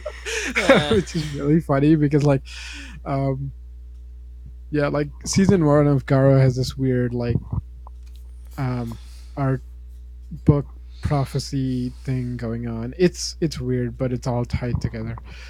Um, so like the art stuff is actually kind of important in season 1 of Garo, but like yeah, it's a funny throwback where it's like yeah, he likes doing art because like it's this thing that his mom taught him, but like he sucks at it. So that's funny. Um, yeah, like season 4 is weird. Kind of because like he's also weird because like he's bad at art but he's better at being Garo than Koga. Probably because like he had a little better upbringing and more training, so like normal Garo, like regular Garo, doesn't have any special abilities. He just has like the armored stuff and he's strong, but like he doesn't have any like super special abilities. But like his son in season 4 has like the Garo armor, but he has like fire abilities just because he does. okay. Because he's just better at using the armor, I guess. Okay. um, because like I mean there is magic in Garo, but like usually like priests and priestess use it, and like the knights generally don't have magic, they're just fighters. But like I guess he's just like naturally has magical abilities, so that's kind of funny. Like he's better at being Garo, but he's worse as an artist. So that's kind of a funny touch. Anyway, that's like season 4. But basically, like if you want to see like Garo, you can see basically like season 1, season 2, the couple of movies that tie into like season 1 and 2, and then like the secondary hero in Garo has like 2 mini series for himself. So yeah, like they kind of make like an arc onto themselves, and I guess like the season 4 stuff, I guess also connects, but like I didn't get that far in season 4. Yeah. Anyway, weird cameos in Blade leading to Garo. Um, um. yeah, yeah. I mean, the funniest thing is she's the undead that Kotaro falls for. Do you remember Oh, that? okay, yeah. Oh yeah, She was the yeah, orchid yeah, yeah. undead, and she was the queen of one of the suits. Yep. That was interesting. Man, like Blade had really interesting enemies But to be honest. Well, later on, right. originally it was Once a you lot get of to the boring. ones that like have personality to them, like you start getting to some interesting territory, such as the tiger undead and how she like doesn't like what's happening because it's not the way the battle is supposed to play out, and to her everything is just wrong and not okay. Yeah, I mean, like, I guess all the undead are kind of like that because that's the most interesting thing is they're not monsters. They're basically champions from their race. Right. And Which, the only reason they're rampaging now is because they're angry that humanity won. So they're like, "Fuck you!" and it's Like, like, I want my race to win. and what are the rules here? Like, just Yeah, you defeat guys. human undead or what? Like, there's billions of humans, so I could definitely see some of them just be like, I guess I just have to kill all the humans. Exactly, right? Like, I mean, to be fair, like some of them, like the lower level ones aren't smart. The aces are just Right. insane power. Like the kings and queens tend to actually be like the way more interesting ones. Some of Um, the jacks, but not, but mostly the kings and yeah, queens. some of the jacks. Um, but yeah, that's kind of one of the most annoying thing about Blade is like you have so many generic enemies for a while, and then like these really interesting characters show up like halfway through the show, and like, ah, fuck. Then you go like, we could have had this whole show be this interesting take, but then like, I don't know, it would have been a totally different show. I guess it would have been Fies then, maybe. I mean, like if you like break it down to its like very base concept, then Fies and Blade are the same show. But that's like Yeah, getting into no kind of. specific details. Yeah, like like you can only see. Here's the problem: we already are gonna spoil the shit out of Blade. Like Fies is another one of those ones where it's like it's really good. I mean, the plotting's a little annoying, but it's really good, especially on a second watch. I don't want to spoil the show, but it's even older than Blade, so like technically you should have seen it already. You know, so it's Like like, okay, it, we're spoiling the shit out of Blade. I think we spoiled the shit out of Fies in that Fies it, episode, but it's like we didn't give everything away. you want Yeah, to get go into ahead. this franchise but don't know where to start. Uh, well, look up the Oh, base the, plots of them and see which one appeals to you. But if you just want to like know what the good ones that we really recommend are Ryuki, Fies, and early Blade, essay. which all aired Yeah, right in a row, yeah, basically the legendary three. like the Trinity of Um, Rider series. um, I mean, maybe you don't want to see it in that order. It doesn't It really depends. matter. It doesn't really matter. It depends on like how busted up you get after the ending of each of the shows. Right, that's a good Because point. here's the stuff, right? Like now with the movies and the shows, The- and like the all newer shows and with stuff, all we've the seen like, post series content, you get more closure. yeah, exactly, right. The original endings will fuck you up if you watch them back to back.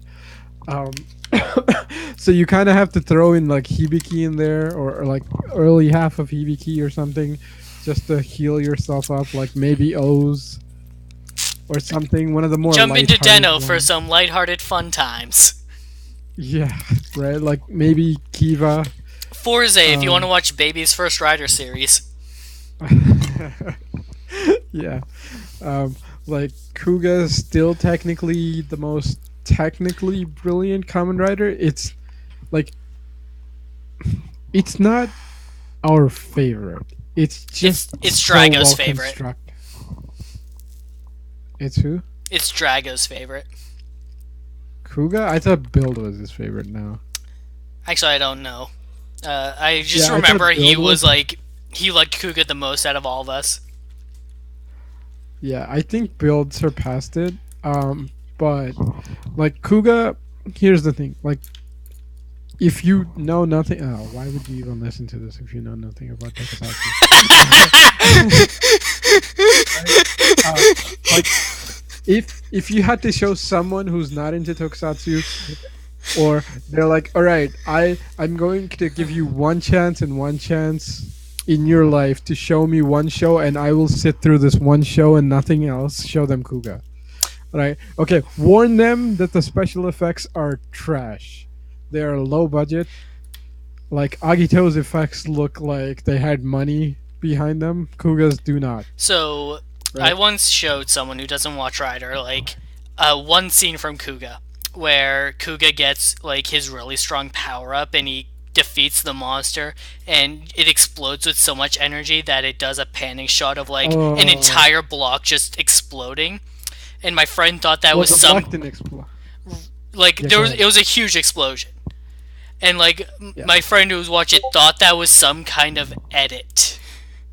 And I had to yeah, tell him right. like Like no, it looks so bad. that's no, that was real. That's what they aired. Yeah, I mean, what actually happened is like the explosion went up in like a fire mushroom cloud thing, and it blew out all the windows. Like it didn't like nuke a block or something. But yeah, like there was massive damage.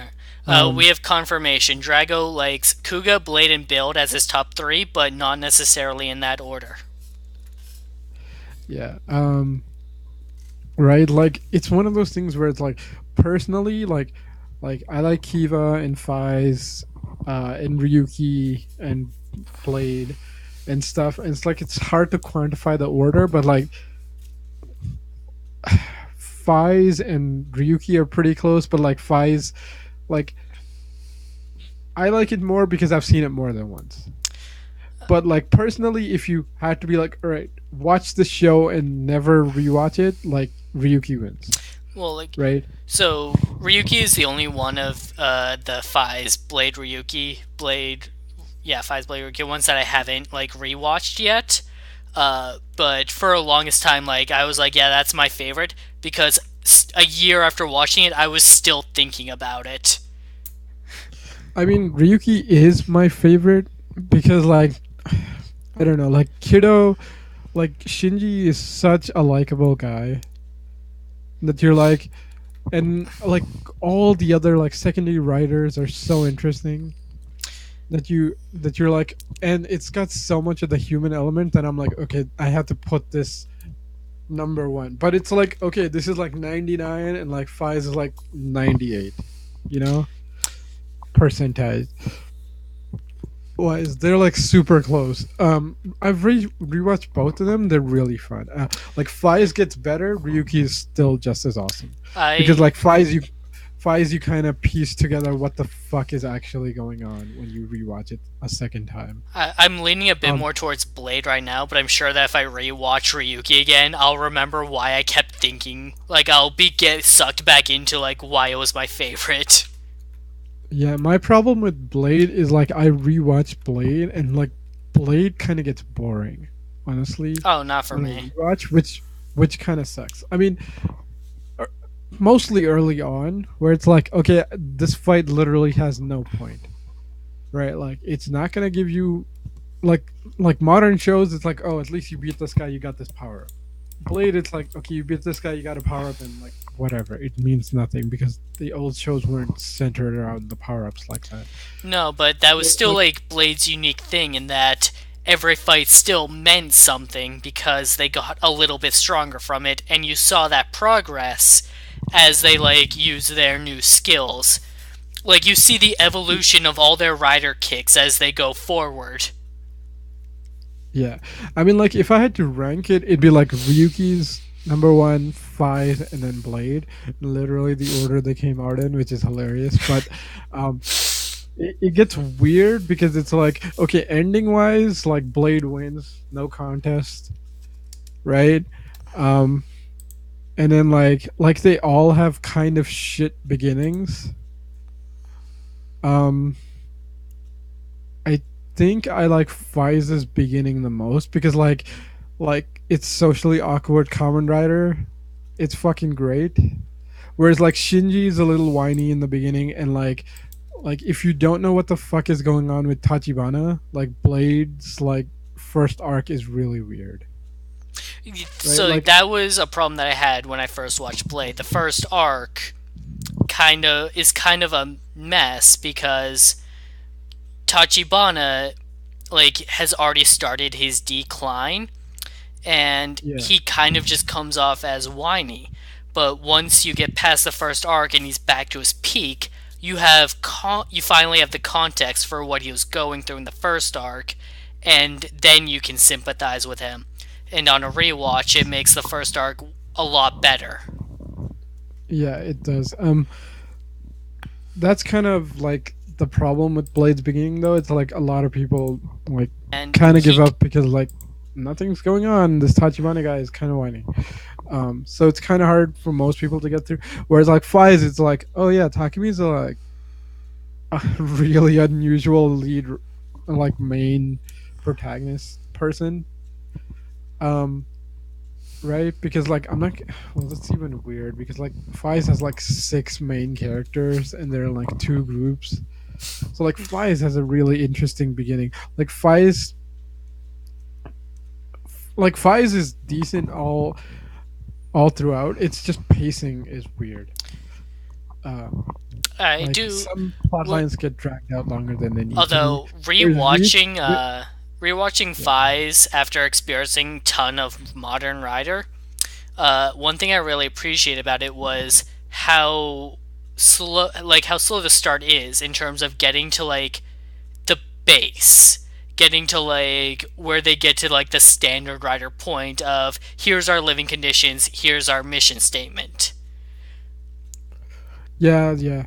Um, that's what I really like about Feist too. Is like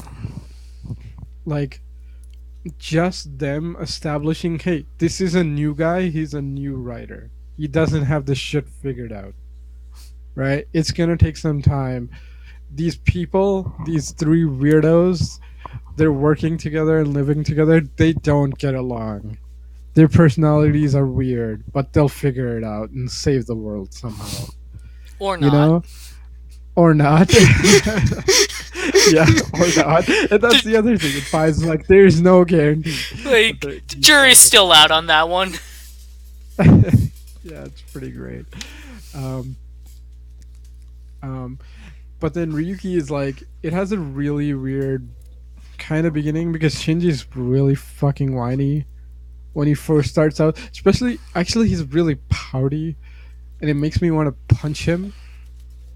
Especially the way he talks in the first couple episodes, and then he drops that, and I'm like, okay, he's much better now. And then but then Ryuki just goes and goes and goes, and it's really solid for the most part, except like the Asakura stuff's a little dragged out, but like the actor It's is good. really fun to watch, so who cares? Like Asakura Um, was supposed to be killed, but when Knight got his upgraded form, Knight survived. But he was just so popular that they changed the end that episode's ending so that he was still alive and just occasionally brought him back in. yeah. Um, and then Blade is interesting. Like, it has a weird beginning. Like, it's not bad. It's just weird. And then like in the middle, it gets good, and then like slightly in like a little after the middle, it kind of drags because, um, like God damn, what the hell's the name? Liangle.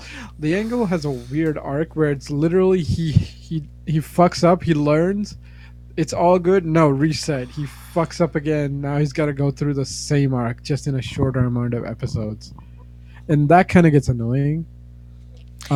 But There's after that, it gets great. there's also that like period of time where the show just kind of forgets about him and then brings him back for his redemption. Yeah, yeah, it's weird.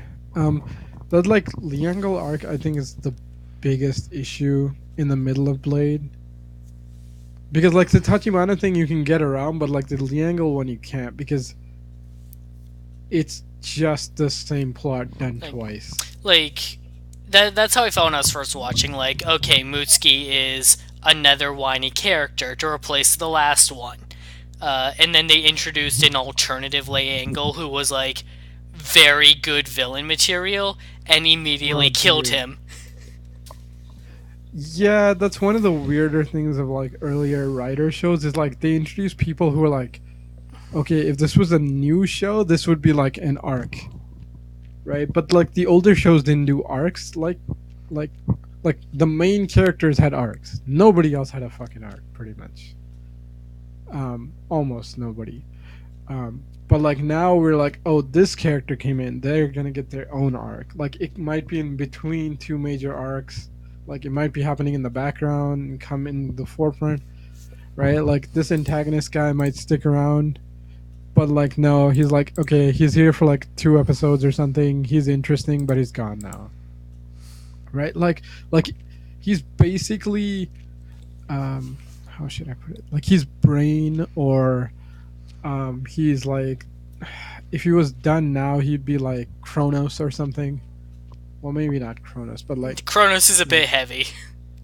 yeah, I mean like Matsumune or actually no, like the CEO in between Kronos and Dan.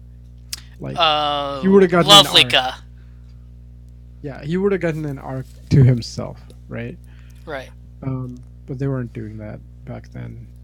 I mean, it was interesting. Like Blade's one of those weird shows where it feels like the world feels so lived in.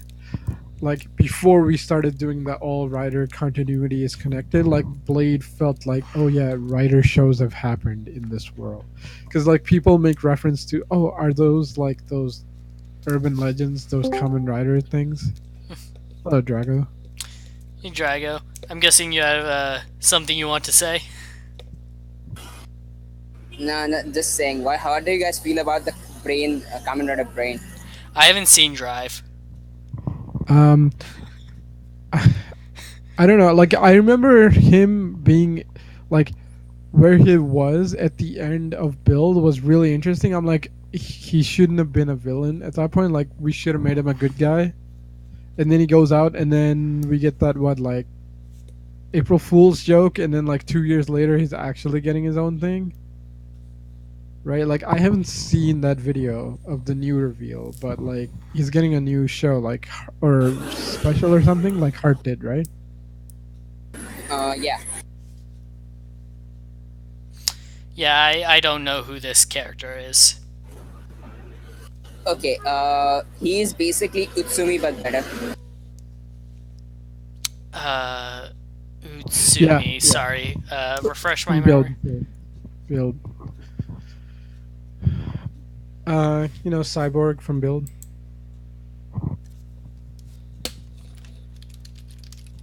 Oh, Mhm. okay. Yeah, Okay, okay, now I'm caught up. yeah, like a much better version of that character. Like how should he starts off as like a villain commander dude. Like imagine like the dude who had like all the thorns and then kind of become a coward from the checkmate not checkmate for from Lucky Clover.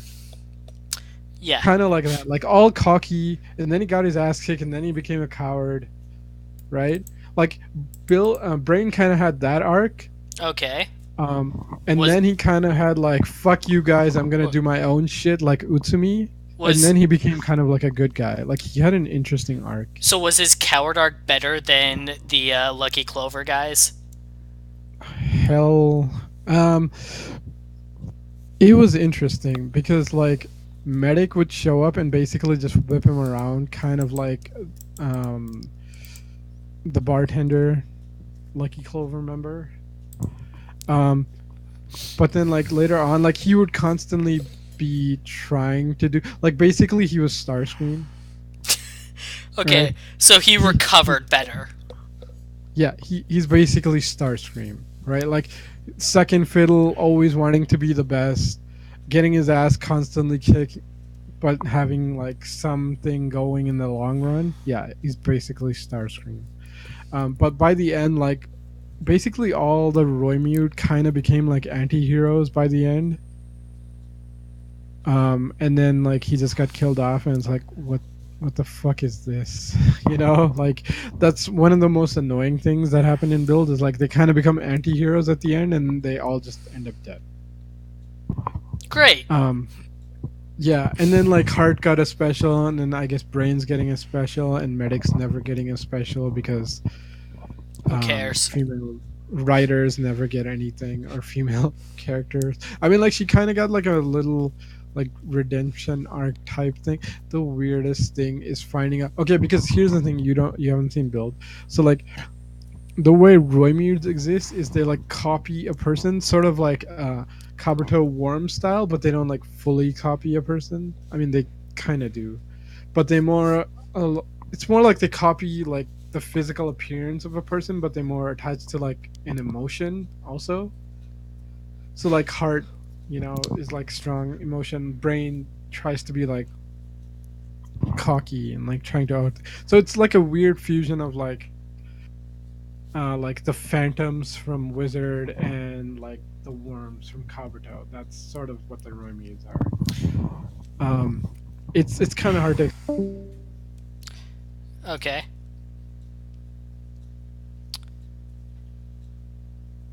Zero, can you hear me?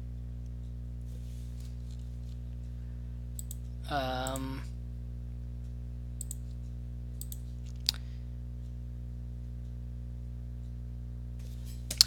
Yeah. Okay. I don't know what happened here. Drago left and then Zero grew. Brain's getting a Oh, there we special. go. So when Drago left, you like cut out completely, and I couldn't hear you. Oh my bad. So yeah, like Heart got a special, and I guess Brain's getting a special. Okay. Also, which is So cool. retroactive drinking game. Go back to when Drago jumped in and play it, and then take a shot every time Zero calls drive build. Oh my god, have I been saying You've been build? doing that this whole time. Oh fucking hell, Jesus. Okay, man, I didn't even realize. It's because I'm thinking of Utami in my head. Right. I figured that's So what caused the confusion. yeah, I'm like, oh fuck, I'm going build, build, build. Oh my god, my bad. I mean drive. It doesn't matter. Like if you haven't seen the shows, it wouldn't make sense anyway. And if you've seen one or the other, then you can You tell would know which that one I'm he's talking talking about. about the wrong show. Yeah, exactly. My bad. Sorry, people. Um. Anyway, right, we were on like Blade. Um. Um. Yeah, Hajime and So. Kenzaki fighting it out. That was cool. Seeing like the old school like sparks and stuff. Oh Like yeah, I was originally, thinking that too. Like I'm the. like, to be fair, that stuff used to be so cheesy because it used to be so overdone. But like, they don't really do that anymore now, do they? Right.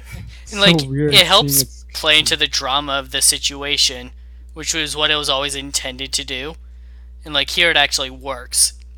Like Yeah, I mean, to be fair, like the blade suits actually look armored enough to have sparks coming off them. That's another good thing.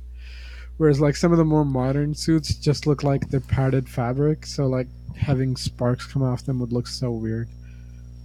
Um, but yeah, that fight was actually really shot really well too, with like the angles, like the more tilted stuff that Blade used to do to get in a little bit yeah. closer. That was really nice. And I remember Blade doing like occasionally weird camera stuff. We're probably not gonna get much of that next week, but it'd be cool if like just out of nowhere we suddenly get shaky cam. I mean, um, I don't think that'll happen because the next episode looks like there's a lot of CGI going on. But yeah, Yeah. I see what you mean with like how intense Blade was in its action, or like how Or intense it even felt. even like when they're just sitting around a table drinking coffee and discussing like the situation, like Oh, the shit was just flipping the around. camera was just not still. It's like a legit person was holding it, and Oh, like you can tell that like their hands were shaking. And I kind of. don't know if it was Yeah, intentional or not, but it was a really cool, unique art style for the show. yeah. Like Blade was shot really interestingly. Anyway, Drago apparently dropped out because Yeah. his Okay. internet died. um, Yes. Right.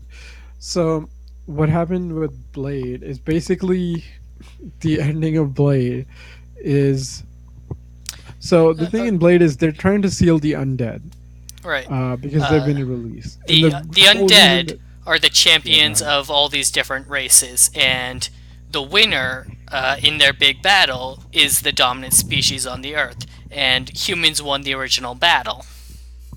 Yeah, the battle fight, which is the most ridiculous name, but whatever.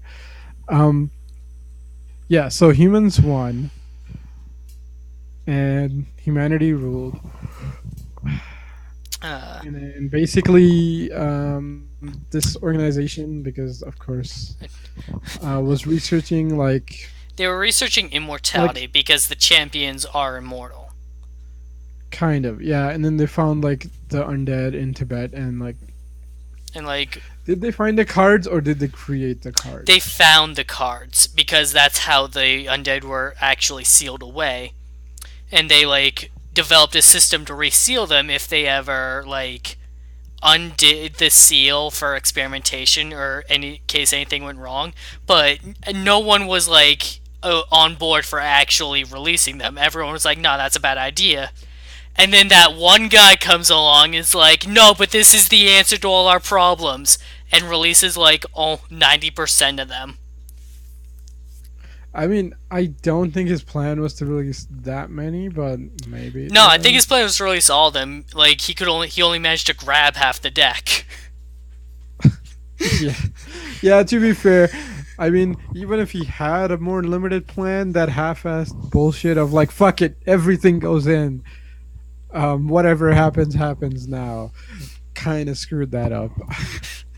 And if you don't know what the hell we're talking about, Go that's a watch weird Blade. thing. Yeah, it's weird to explain. Like, if we tell you any more, it'll spoil like a lot of uh, other plot points for characters and but stuff. So, so like, I mean, we're spoiling enough with the Hajime right, and so the Kenzaki rider shit. Let's not system spoil the rest of that. utilizes the undead sealed away in the cards. The aces, being the strongest ones, are the henshin cards that give them their suits, and then the other cards are basically attacks and power ups. And Yeah. Kenzaki Blade uses their power so much that like his sync rate with the undead is really high, to the point where it gets dangerously high.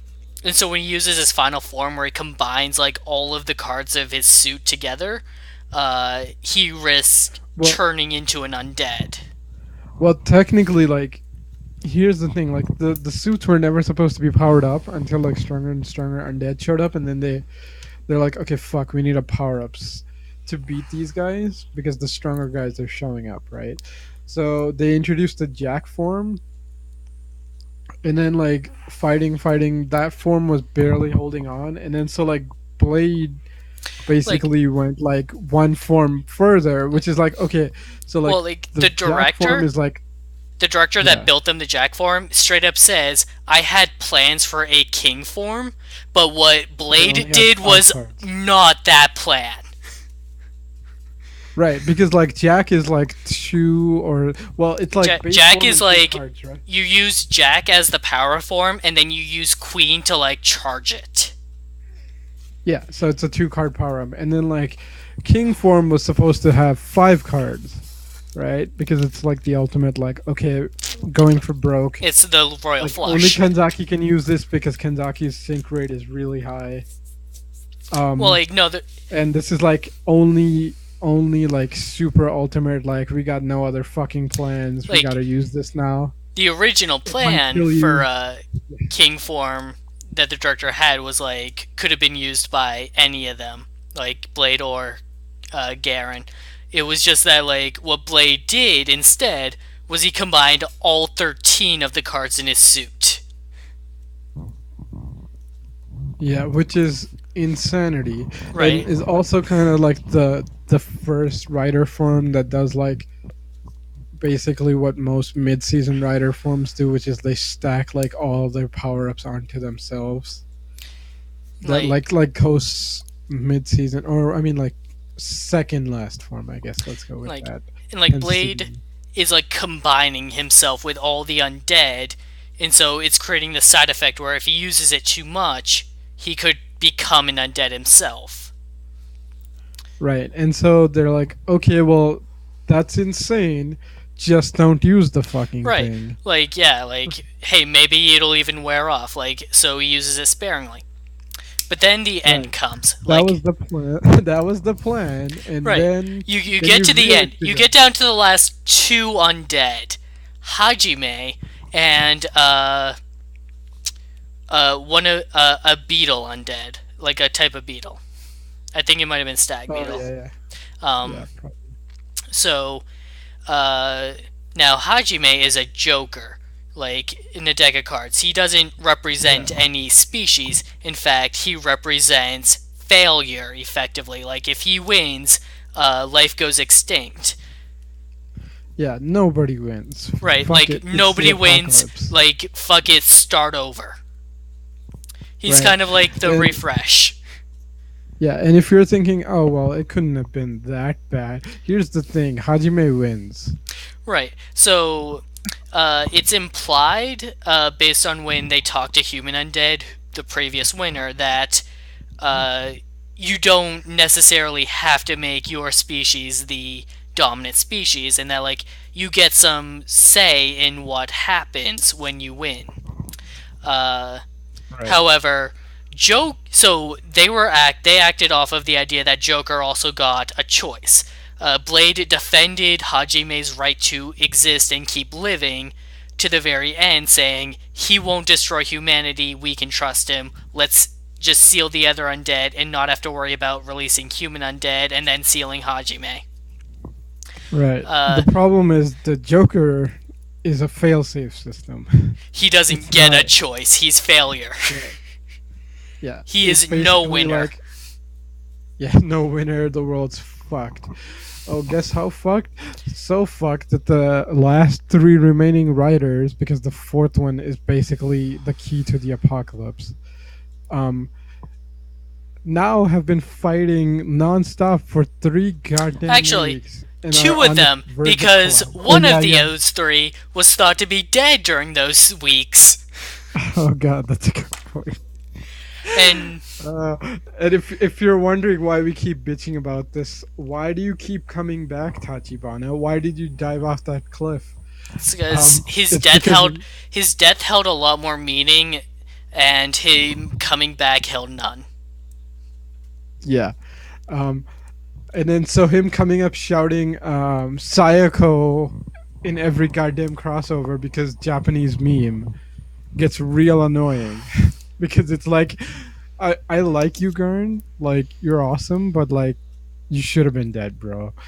Like, Right? Like because like he this is the dies opposite. sealing the last undead that declares Hajime a winner. He literally gave his life putting his faith in Blade, who was vouching that Hajime won't destroy the world. And Right. so his death held a lot more meaning, but then he just comes back and then doesn't do anything when he comes back. He just comes back to be back. Yeah, I mean, technically, he comes back to be replacement Blade, which is another weird thing. Like, why did Kenzaki get the Blade belt? Like, that's not his belt. He can't use that fucking belt. He uses the Joker system now, Oh, no one says that he right? can't use it. He's still compatible. I guess I just He feel like he doesn't need it because he just goes king form. like he has his options. Well, like so it's also possible that the belt is still just stronger than just becoming that Man, raw undead. Like he could just become his ace that he uses. He could just do that, like Hajime does. But yeah, the that's a rider good system point. is probably boosts that strength potential.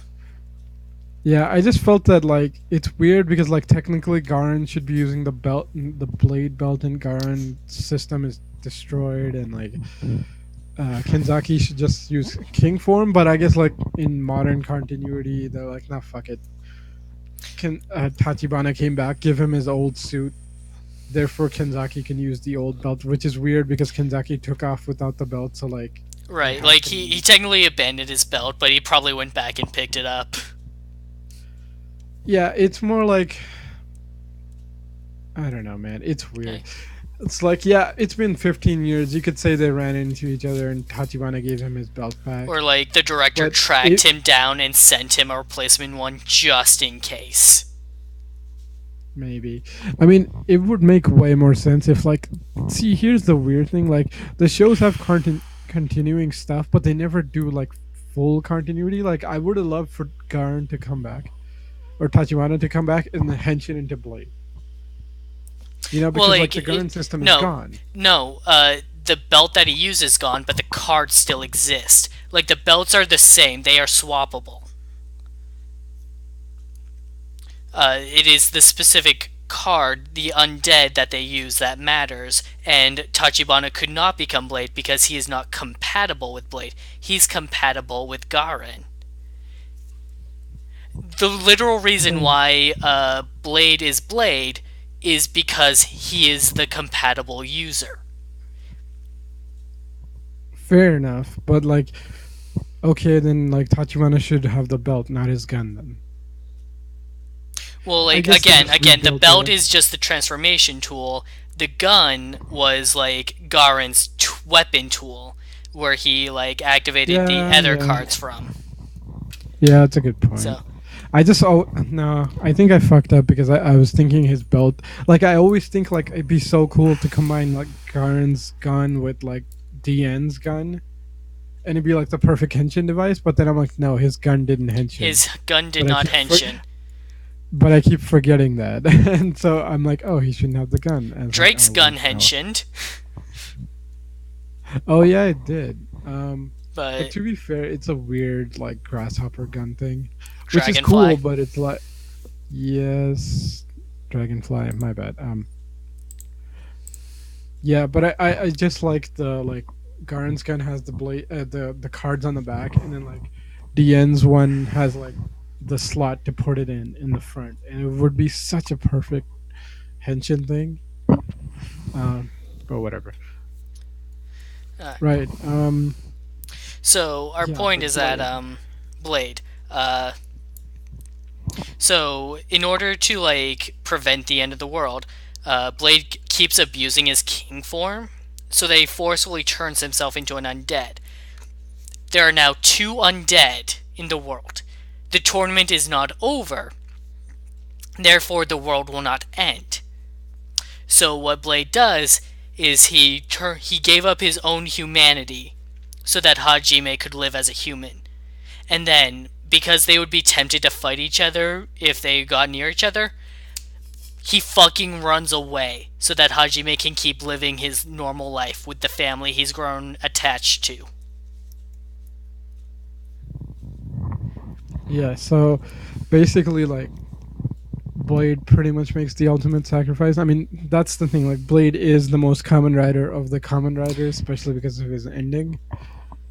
Right. Like he's not. I mean, Kenzaki's a really nice, likable guy too, but like he's not my favorite. But like he is the most common rider if you wanted to ever define a common rider.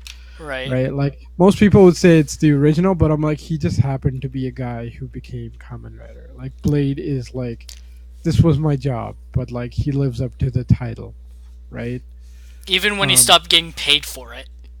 yeah, pretty much, right? Like he didn't have to do any of that shit, but he still did it, which is amazing. And he even Um says himself, like, the pay is actually not that great, anyways.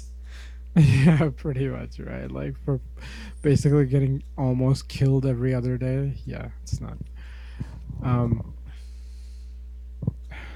Man, Blade Uh, was an interesting so, show. like, Hajime becoming Chalice again and using his undead powers, like, just puts out this big. Well, like, first off, like, if another blade attracted Chalice, then it's possible another blade is putting out, like, undead signals, which would explain why Kenzaki was also in the area. But then Chalice starts using his undead powers, and it's like, great, now I have to fight you. I literally cannot stop myself from doing that. That's why I ran away. Right. I mean, like that's the thing. Even in the show, when he used to go like full king undead form or close to Joker, like he would lose control. Right. Like Hajime can kind of hold off on his Joker side because he's been doing it for so long, but like Blade can't really control it. That's why he decided to just take off.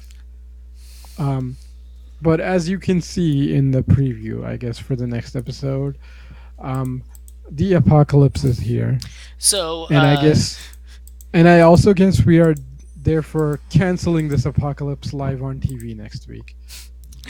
uh, so what's great is that the diner that Amani is in is like an exact like recreation of the building, like the set. I mean, it might be the It same might be the same building building too. that they shot it. It's probably the same building that they shot it in because it's like the same place. And then you see like in the preview, you see Gaze and Was staring at a stone tablet. That stone tablet is in the Blade lore effectively God because it's what declares the winner of the battle and like who the dominant species is. And like Well, yeah, yeah, like I it appeared before Human Undead when he won in the past, and then it appeared before Hajime when he won, like ready to yeah, destroy the world. yeah, I feel like okay, this is weird because we have a United Rider continuity now. So the problem is like the Man in Black is clearly God, or no, yes, Yeah, that is yes, literally he is. God. This is not. This stone tablet is This not is literally God. This is effectively God. yeah, this is basically his control program of like Like this is his okay, I don't know. giant USB that he just sticks into the earth.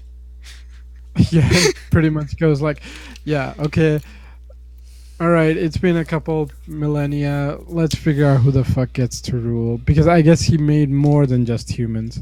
Which is weird because then it goes like, okay, there's like the Agito plot, then the Blade plot, and then the Kuga plot. So this shit happened like 3 times. Right? Because like the Grongi are just like maybe some undead that didn't fully all Uh, die out. no, the Right? And Grongi like are that their like own one. race that Yeah, yeah, just I know. No, I mean like they feel like because here's the thing, like I feel like if we're unifying the continuities, I feel like it went like okay, the battle between Man in White and Man in Black happened. uh Man in White died, cursed Man in Black. Man in Black made humans, but I guess in this version he also made like the unknown, and then he made right. the undead, and one of the undeads were humans, and then they had the fight, and then humanity won, and then there was a slight more monster side because the undead thing was still around for humans. They had like an offshoot, and that offshoot became the Grongi, Mm, right? no, the And no. See, the Garangi are like they're just their own race. They're not. So the Garangi don't aren't like out to wipe out humanity like the undead were. no, The no, I know Garangi that, the but Garangi like the hunt down humans for sport, like game. yeah, I know, but like it's basically like I mean like in the form of like oh over the centuries these races got created because the thing in like Kuga is like the Grungi are just weird humans. Like they were just humans who decided to take on power and like modify themselves, and then they just changed over time. Because that's one of the weird parts of Kuga is like the Kuga belt is weirdly similar to Grongi tech, and it's like why is that? It's because like the Grongi used to be humans, and then they just became weirder over time. Uh, and according to And then Decade, like the Man in Black would actually create Unknown to go to send down to fight the Garangi to protect the ancient humans. yeah, Because that's a good point.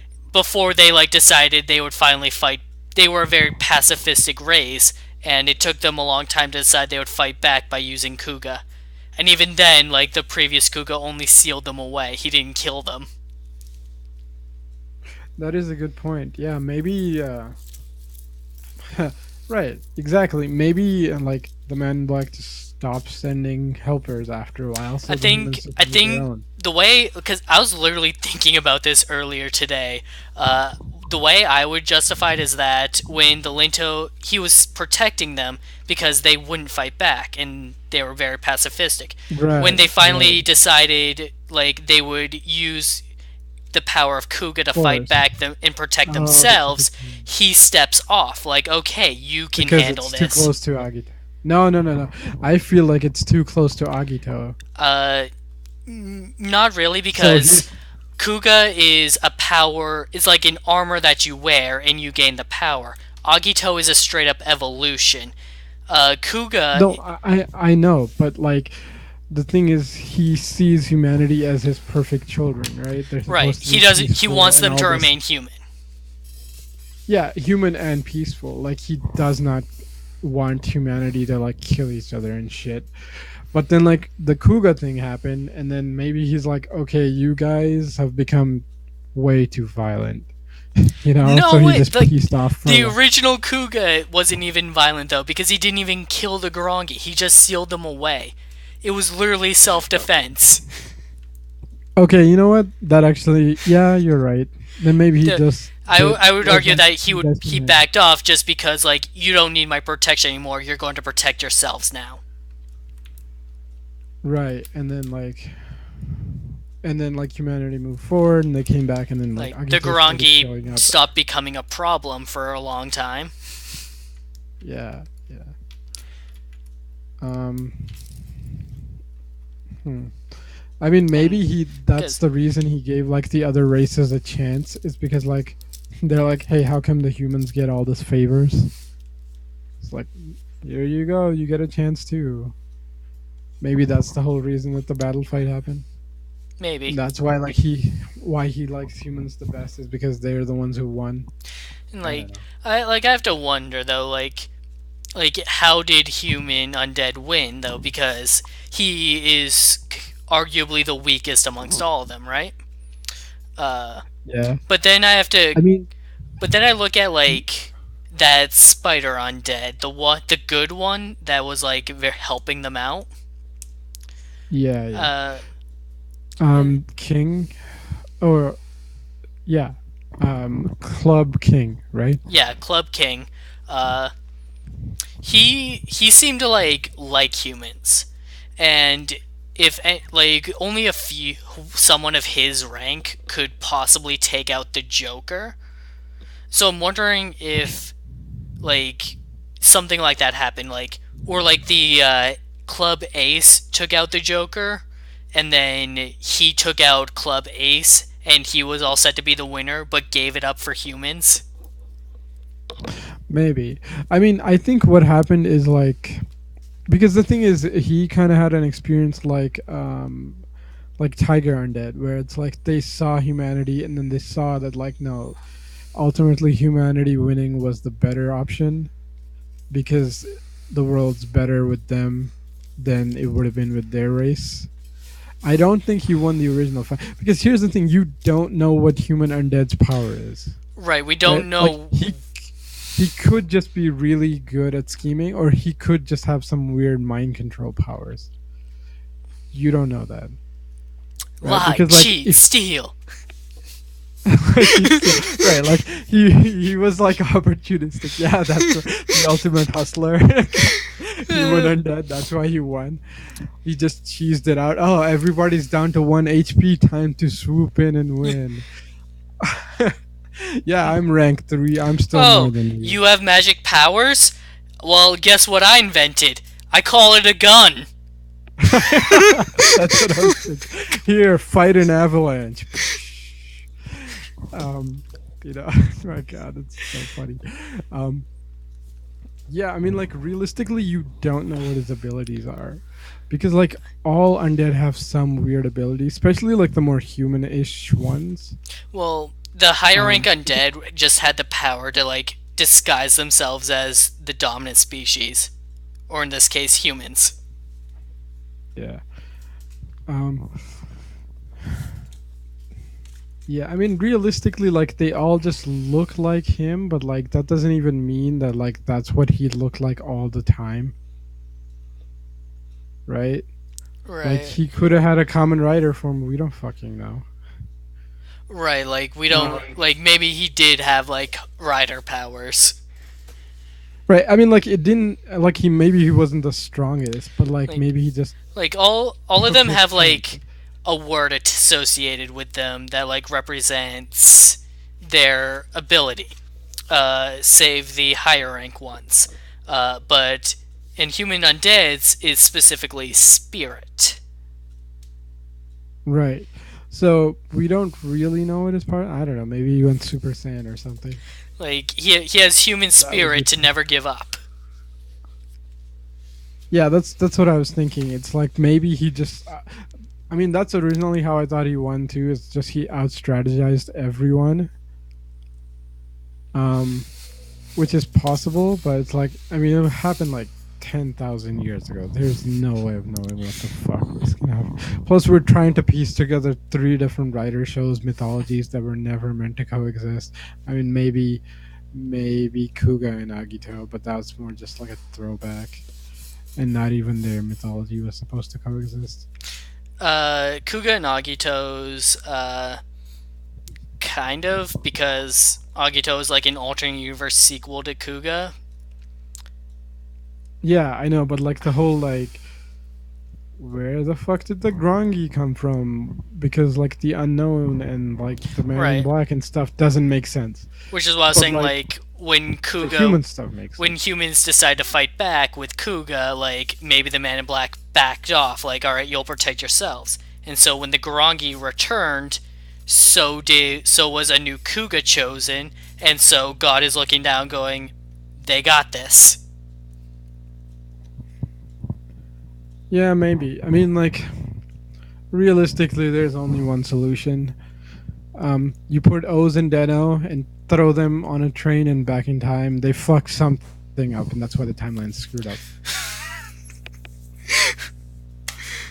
I mean, for the Why longest O's? time. I don't know, man. Like O's tends to do a lot of damage with time travel. Like, okay, he's had that one movie with time travel. He had that Right. one with freaking Nobunaga. He has the future shit. He has the time loop with Oh, on. jeez. There's a Like, lot more time so travel in O's than you might yeah, there's a realize. lot. Ah, man, it Okay. is weird. Oh, so we've been going for 2.5 hours now. I think we should probably just call it. Yeah, we should do that. Alright. Thanks for joining us, everybody, especially if you powered through this far in. Uh, we'll hopefully be back tomorrow with Power Rangers Beast Morphers. See you next time.